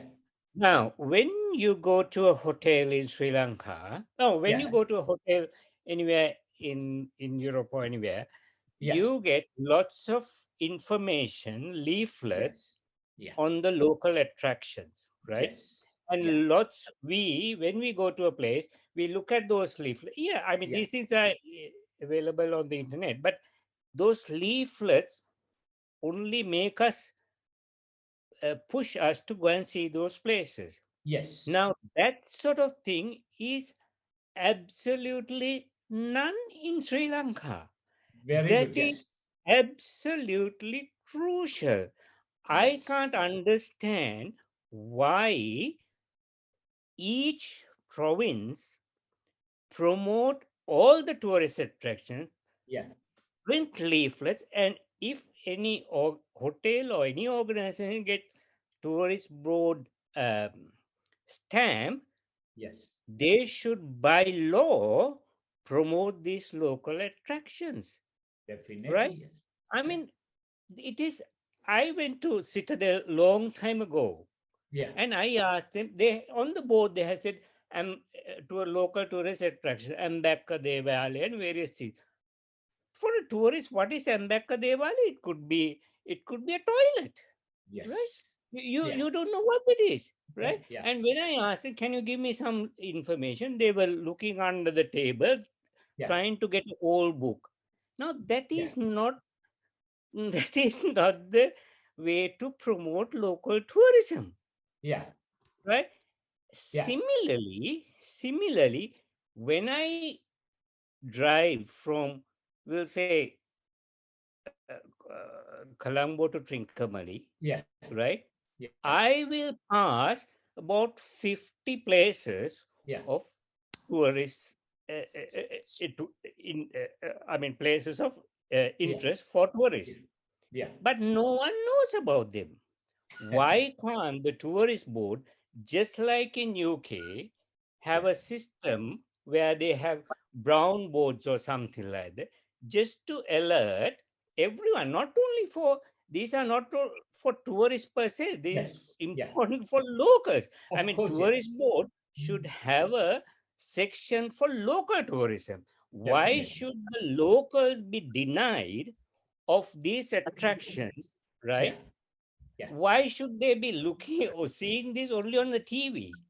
Yeah. Why should they be looking at a waterfall, lovely waterfall in Sri Lanka on TV? Because there's no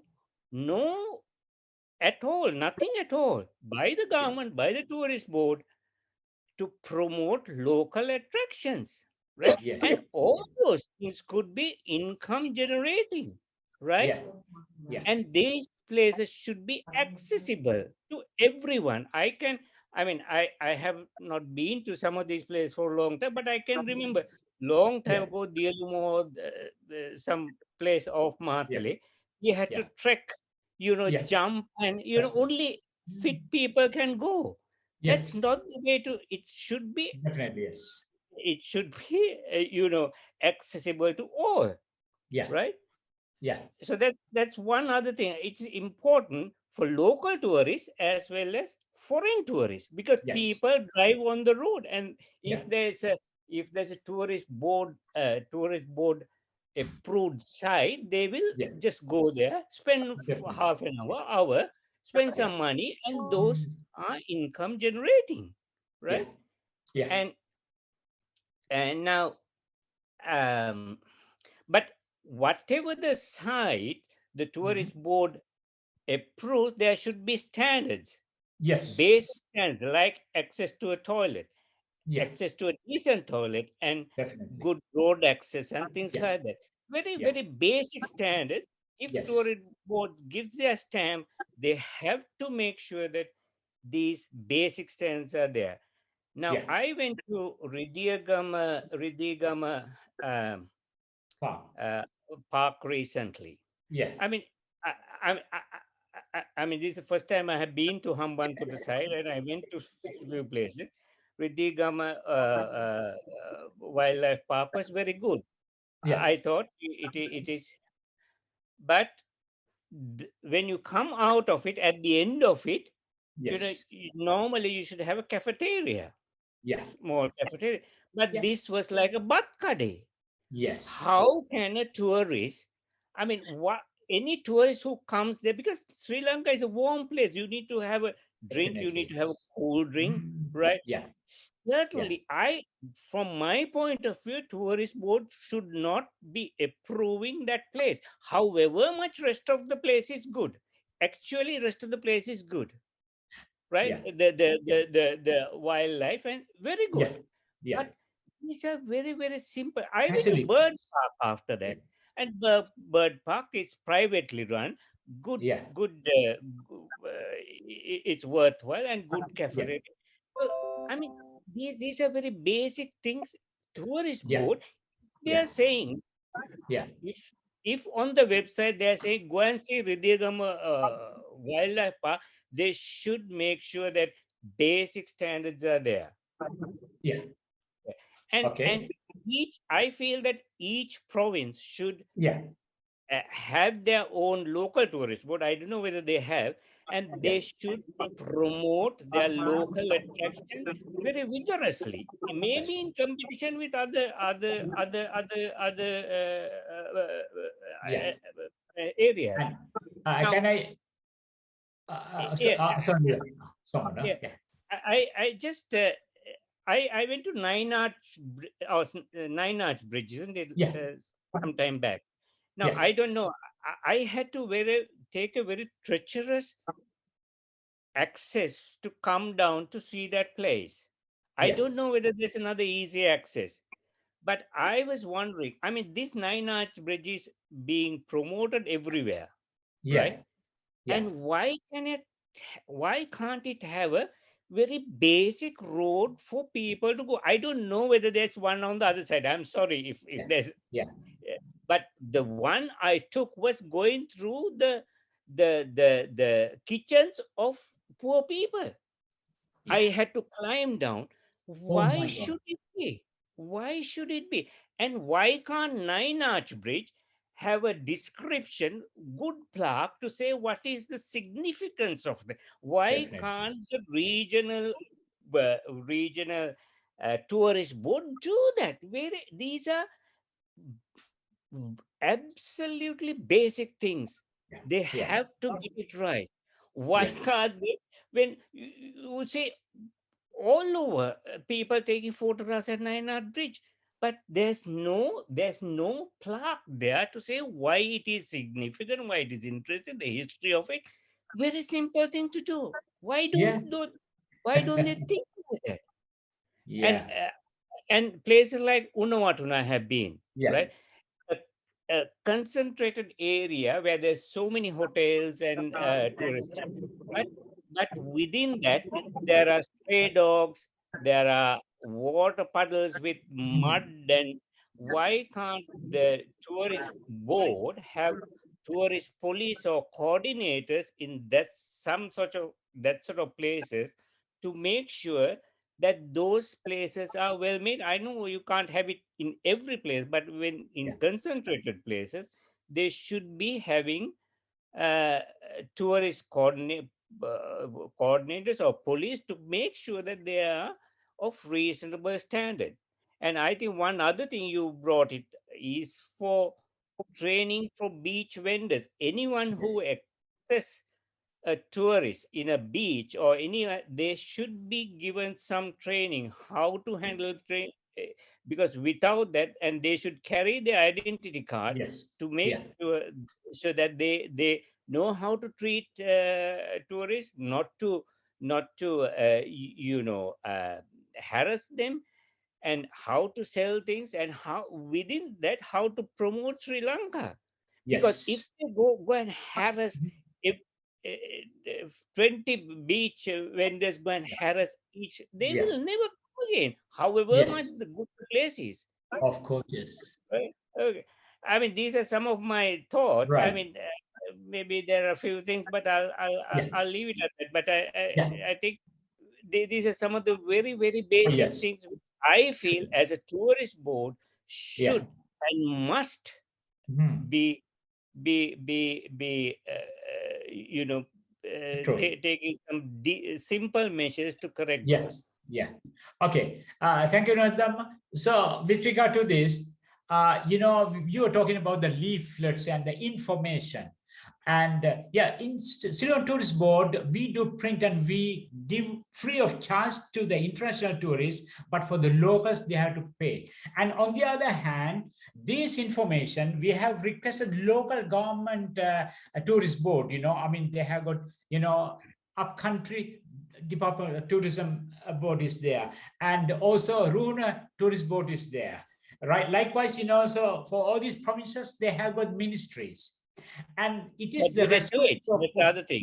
Yes, and it is the responsibility for these local ministries, tourism ministries, to print all these leaflets and and publish them in to be given it to all these service providers, like hotels, guest houses, and all. But they don't do that. This is the problem, and they have become paper pushers. Yeah, there's no point in having laws somewhere if they are enacted. I mean, there's just a piece of paper. I mean, I went to Beirut, one of the hotels. I never saw a leaflet there. Yeah. And also the other thing is, the people are very inefficient in these, ministries. This is the problem. And we should be, we need quality people to work for these quality industries, and which is lacking in Sri Lanka. This is the problem. You know what I mean? They come in the morning and they will go in the evening. That's it. And other than that, they don't do anything. And why can't they go around and find information and do the printing of these things? This is very important. Simple thing. And the government, the ministry will give them the money and they have to make the request. And Tourist Board has requested them to do so, but they don't take much action. This is the problem. Yeah, but the Tourist Board does not have an authority on these local ministries actually at the moment, because it's their responsibility. We give only the guiding, and I'm going to make this point. I'm going to raise this point to the chairman of the Tourist Board by next week. I think the main thing is, if you're giving Tourist Board seal to any hotel or any attraction, they have to make sure that these standards are maintained. There's maintained. That's very important. Yes. I mean, Colombo has got very few tourist attractions. Of course, in yes. general, right? Yeah. Well, Dehiwala Zoo is one of them. Yes. How many hotels will have information on Dehiwala Zoo? I'm sure it's zero. I'm sure it's zero. It's zero. Colombo tourists, people who come to Colombo as tourists, because Dehiwala Zoo is one of the main things. At least they should target at least 20% of tourists who come to Colombo visit Dehiwala Zoo, because there aren't many attractions within Colombo city. But I'm dead sure not a single, absolutely not a single, not now, not 10 years ago, on the Dehiwala Zoo. Yes. Why? Yeah. I mean, these are very. We have with the leaflet. Actually, we have with the leaflet about Dehiwala Zoo published by Ceylon Tourist Board. But these things has to be, at least if they can get the printout. The copy print. And keep them in their on the reception desk, and that could have been the best. Actually, which they don't do that. That was the reason why it is so. But I'm going to raise this question. And with the chairman of the Tourist Board by tomorrow is Monday. On Tuesday, I'm going to bring this to his notice. No, thank you very much, because sure, tourists are used to these things. Of course, yes. It is a very important thing, and they will see that. But and on the other hand, with the development of the technology, and you can Google the information as well. That is partly available, not fully. But most of the people don't have that. We also have, whenever we go somewhere, we have got the technology, but still we depend on the that's true.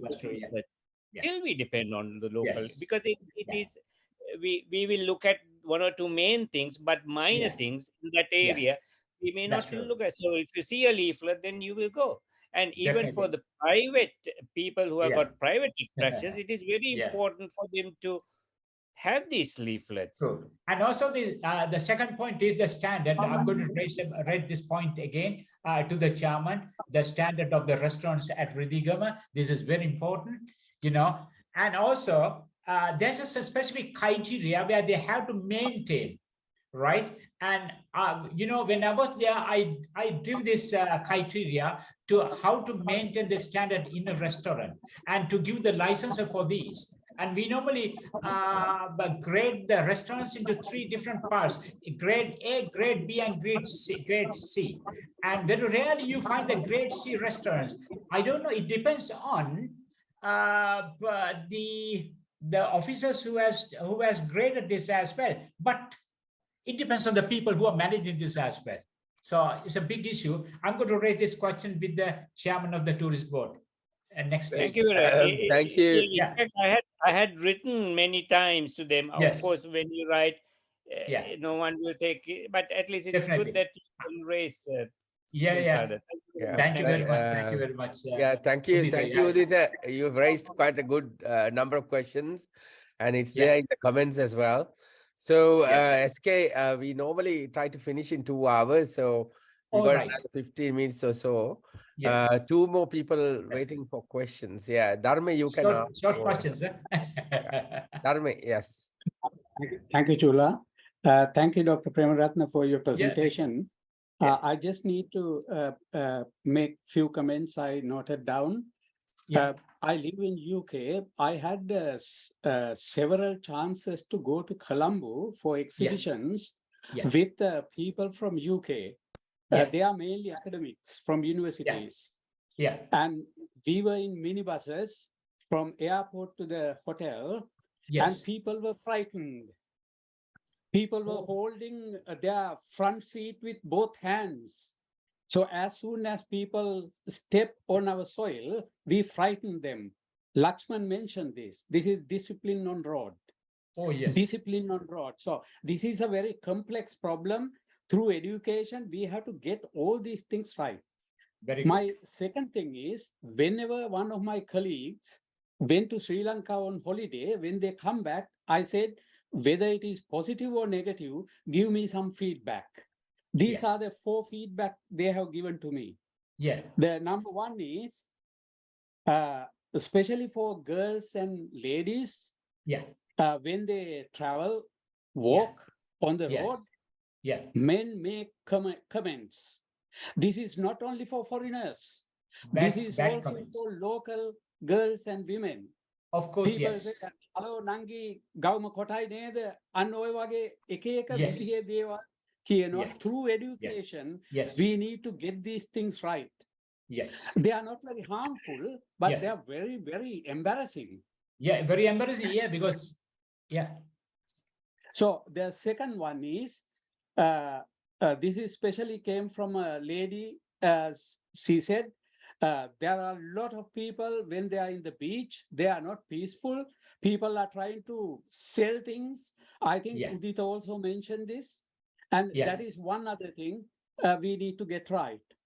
The third point is, Sri Lankan people are never happy with their tips. Santosam given. Oh my God. Whatever they are never happy. So that is something they told me, whatever they give, how much they give, they are not happy with that. The other thing is, I think it came up, decent toilets in the country. I think this is something we have to get right throughout the country. Definitely, that's very important. My last point, I also heard about some tourists in the country. Somebody said some tourists spend their time in Buddhist temples. They sleep in Banamadua. They go to the Dane and have their meal there. And that way they survive. There are kind of tourists, they are not going to help our country at all. So those are the comments I wanted to make. So it is a very complex problem. It is not only one or two. Through education, we can get rid of all these problems, but it will not happen within a year or two. Definitely, what you said is perfect, correct. To do it. And this is a country, our country was one of the best disciplined country in South Asian region, actually in 1980s, 1970s. I can remember in 1970s when I went to Middle East, and one of the, Omani guy from Oman, he said, we like to have people from Sri Lanka because they are well disciplined. This was the word that I got, actually, that was in 1970s and 1980. And today, we are very pathetic to note this. And this is because the education system, the people, the education system has to be changed. This is very, very important. What we are teaching, now the people don't learn literature. The people don't learn other things, right? And what is required, they don't respect the parents even. And the education system has to be changed. This is one thing that we have to do. And also the other thing is in tourism point of view, right? And it is a must. The tourist board, the community relation department has to go to each and every villages and train the people for the value of this tourism and what is discipline. And the security department, the security forces, for example, police, and they had to take some sort of stern action to maintain the discipline, law and order within the country. And if they don't do that, it's a big thing. And they are also doing this. That's the problem. This is the big issue. So I'm going to bring this, I'm going to raise these questions along with the chairman of the tourist board as well, at least to discipline our guides. Very this good. is Very very good. important. Thank you. All right, thank you, SK. Okay. There's one more question there. Yes. Shall we give Nilmini a chance also? Nilmini. Yeah, okay, Nilmini. Hi. Hi, how are you? Hi, very well, thank you. Dr. Premaratha, thank you so much. It's really interesting Welcome. talk. And also, I think you really hit two nails on the head when you talk about security as being paramount and also technology. Because nowadays, when any tourist goes to any country, you know, they need to have Wi-Fi access. If there's easy Wi-Fi access, then the people tend to be happier. That's one thing. But in terms of security, I mean, we're just coming out of, well, still kind of struggling to come out of this financial crisis. And so although things are actually on an upward trend, it looks like, in terms of the numbers of tourists arriving in the country. So I'm not surprised that we had a bit of a struggle last year in terms of numbers, but it looks as though it's an upward trajectory, which is good news. But on the other hand, to my mind, one of the biggest drawbacks or biggest dampers on tourist arrivals is probably the fact that guidance is still quite poor for Sri Lanka. Chula, if you can enable me to just share screen, just to just a second. I'll give you this is a very interesting question that you asked about, you know, talking about the tourist number and how do the politicians are expecting 1 million tourists, right? Because they want to count only the heads, but not the income. This is very important. And also the other thing is we have to aim very limited number of tourists, the quality tourists, who spend more money actually within the country than 1,000 people who are spending less money, which is below their budget. Okay, so this is a very important thing that we have to do. So the quality tourism, how can we promote quality tourism when there's no discipline in the country? This is a very big issue. And the discipline is number one. The discipline on the road, discipline of the 3-wheel drivers, discipline of other bus drivers and whatever it is. I mean, this is a very, I mean, we have come to a certain stage of Bangladesh.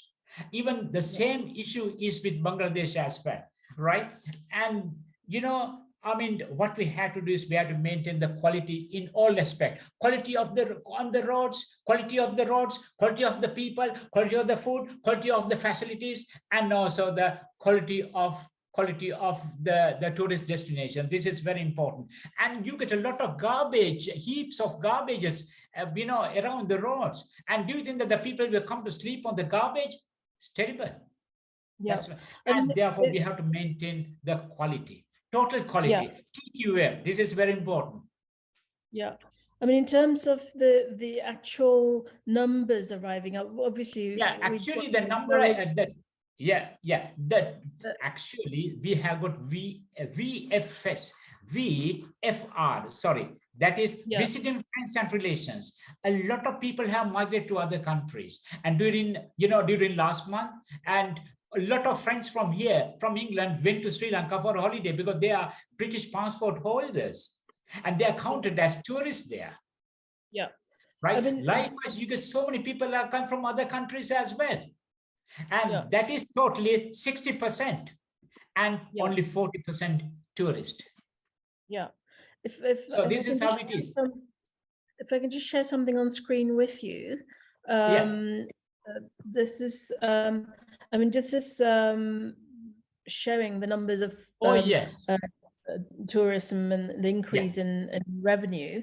And it looks as though Sri Lanka's actually doing quite well, surprisingly. Quite well at the moment, compared to some other countries. But my concern is really with the travel advice that's given by other countries, foreign travel advice by the UK, for example. UK government is still showing.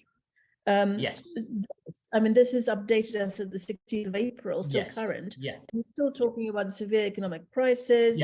There's no medicines, there's no fuel, and now, if people who travel to tropical countries, they want to know that if they fall ill during their holiday, they've got to be able to get to the hospital and be treated, and that there's going to be petrol available to get from A to B.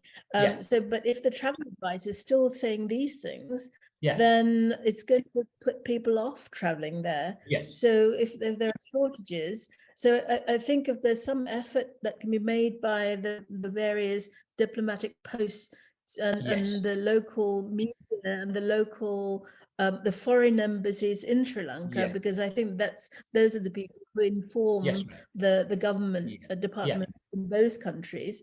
So, for example, if the British embassy in Sri Lanka is if they can be encouraged to tell the government foreign office in the UK, can you please amend, update this guidance, because this is really putting people off. And according to this, I mean, and the main reason, you showed me a very good number of, the tourist arrival and also good income for the country in foreign currency wise. The other thing is because we did a lot of promotional work actually from here as well, and still for all the real tourists, the real tourist means the families. I'm just talking about husband and wife, the people who are more than 45 years old. That type of tourists are the people who are spending more money actually in the country. But they are not going. But we get some tourists for the leisure purpose, the young tourists, the youth, and the number of youth tourists going to Sri Lanka has gone up. And because they are taking the challenges, and the couple of other points that I wanted to kind of draw to your attention is the monthly tourist arrivals report from October 2022 from the Tourist Board. Now, they, if you look at the nationalities that are arriving, the top one is India. Then you've got UK, and then Russia. I think Ukraine was quite an important one, but they've obviously had their problems at the moment. But it's quite interesting to see that India is right at the top, and then UK and Russia and Germany and France are next. So that's an interesting mix. But you mentioned that, what you informed us about earlier on about security, and also technology. And now something that I mentioned in a group chat that we've got going on Leeds is in terms of digital nomad visas. Now, this isn't contrary to the name, or it's when it says nomad, it doesn't mean that it attract a poor quality bunch of hippies, but it is actually a really important visa that it's a pity that Sri Lanka hasn't taken this on board yet, because if you look at it, about 54 countries are offering this now, and this is kind of a longer term visa for tourism for techie people who can work from home. You mentioned yourself earlier on, Dr. Premarathan, that quite a lot of people are working from home these days, and that's true globally because of the pandemic. We've got used to working from remotely, and the digital nomad visa is designed for people who can work remotely. But the point is that you pay a visa fee. And also you have to prove a certain level of income. So you can then bring in your foreign income into Sri Lanka, because you'd be living for a prolonged period of time on a prolonged tourism visa. So you'd be living there typically about a year living in Sri Lanka, and you'd be renting a home or something there for that year. And provided you've income coming in from overseas into Sri Lanka, then you'd be spending that foreign currency in the country. So this isn't for the kind of low quality tourists, backpackers or whatever. But this is actually for people who are able to work from remotely using their laptops. But if this is something like this can be promoted and introduced in Sri Lanka, I think it'll make quite a bit of difference in terms of bringing in foreign revenue and the quality tourism. And also, that is very important. Yeah, and you mentioned earlier on about security and how I think several of you mentioned about how women must feel safe traveling around in Sri Lanka. A lot of my friends have traveled there as well. They've come back saying, "Oh God, there are people, men touching you up when you're in a public place, and it's really feel really uncomfortable." And then people who've been harassed by tuk-tuk drivers or whatever. So I mean, if there's some way of apart from public information about and training, whatever, you've got tuk-tuk drivers and other people who have dealings with tourists. If somebody was saying if they're certified in some way, then that means tourists can be encouraged, only use transport that's provided by certified tuk-tuk drivers or tour guides or whatever, so that people don't get exploited and harassed incessantly, and that's really off-putting. But I mean, obviously Sri Lanka's got amazing things to offer in the country. Once you get there, so you've got to get people through the door, and to get people through the door, get people through the door, the travel advice is quite an important element to influence. Anyway, that's all I want to say. Yeah, that's very good, Nilmini. You raised a very good questions actually with regard to the tourist arrival, and also, I mean, as I told you, UK is number, that has become number 2 actually in the thing. I mean, the India has become number 1 actually, right? And the reason is because I told you a lot of expatriates have visited the country.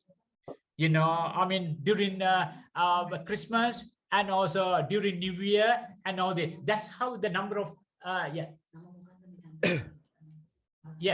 okay. That's how it has gone up actually, just Chester Road. That's how it has happened actually, because a lot of expatriate people have repeatedly gone to Sri Lanka.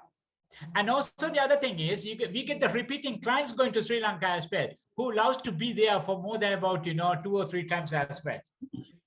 And that's how it has gone up. And also because she pointed out a lot of information. Thank you very much. What was her name? Sorry. Nilvene. That's Nilvene. Yeah, thank you, SK. I think we are running a lot of short time. I just want to announce I will create a group so that we will have input into you. And if you can develop a blueprint, that will be helpful for you to promote it in Sri Lanka as well. So Udita is raising hand again. Just a couple of minutes for him, and then we can close. Thank you. Yes, Udita. I mean, just on a positive note, I have been watching many YouTube programs recently. About 50% of those YouTube, the first advertisement is from an organization called Mighty Row. And they advertise volunteering in Sri Lanka. That's hugely fantastic. It tells about young people coming to Sri Lanka to volunteer, and also within that it promotes Sri Lankan tourism, various places, and that is a fantastic one. I'm sure just by looking at that, you said more recently a lot of young people go there. I'm sure. I mean, that's a fantastic promotion. I'm sure it is done by a private organization, but it is really good. Fantastic. And I mean, we have to give priority for these things as well. That's very important for proportional activities, because if most of the people they are commenting in Sinhala, and if they can do that in English, definitely it's going to be a very good promotional activities for Sri Lanka. So I have got 2-3 people actually who are doing that as well. I really keep on watching their the travel movements, and that was really good, fascinating. Anyway, Yeah, so we had to do something for them as well. I'm just going to talk about these as well with the chairman. Thank you, SK. I think these, you've done. YouTubers as well. Chula, can I That's take where- two seconds? Yeah, Lakshman, yeah. Very important problem. Now, SK was telling these tourist arrival numbers are high because of the expatriates. So at the immigration, I mean, don't they have a way of separating out these two categories? No. Because when you have the British passport, he's considered as a tourist. So that's wrong now. Yeah. And also the other thing is, some people, they do have dual citizenship. Yeah, although it is a dual citizenship, but they consider it as a tourist. That's the problem. So there should be a form. And also, there's another thing. A lot of people are going to Maldives via Katmandu Airport. Yeah. But can't they have a form to indicate whether are you coming for tourism or other business? Yeah, because it's coming for tourism, and when they go via Sri Lanka, they are also considered as tourists, and this is a bad practice actually done by immigration. Exactly. So they have to segregate that. Yeah, thank you. Okay, thank you. Thank you, SK. I mean, it's taken a lot of time much today, so I think everybody is a bit tired as well. It's gone over 2 hours, so I will create a small group. So you will get an email, and then we will try and develop a kind of a document about all the areas that we need to highlight and improve and how to improve. Get everybody's feedback into it, and using your connection, you will be able to empower some of the local people to try and use some of that. Yeah, that's true. Yeah, great. Thank you. Thank you so much. Thank you very much, Sila. Okay, all right, thank you. Thank you all as well. Okay, bye-bye. It's been a very good meeting. Thank you. Thank you. Thank you.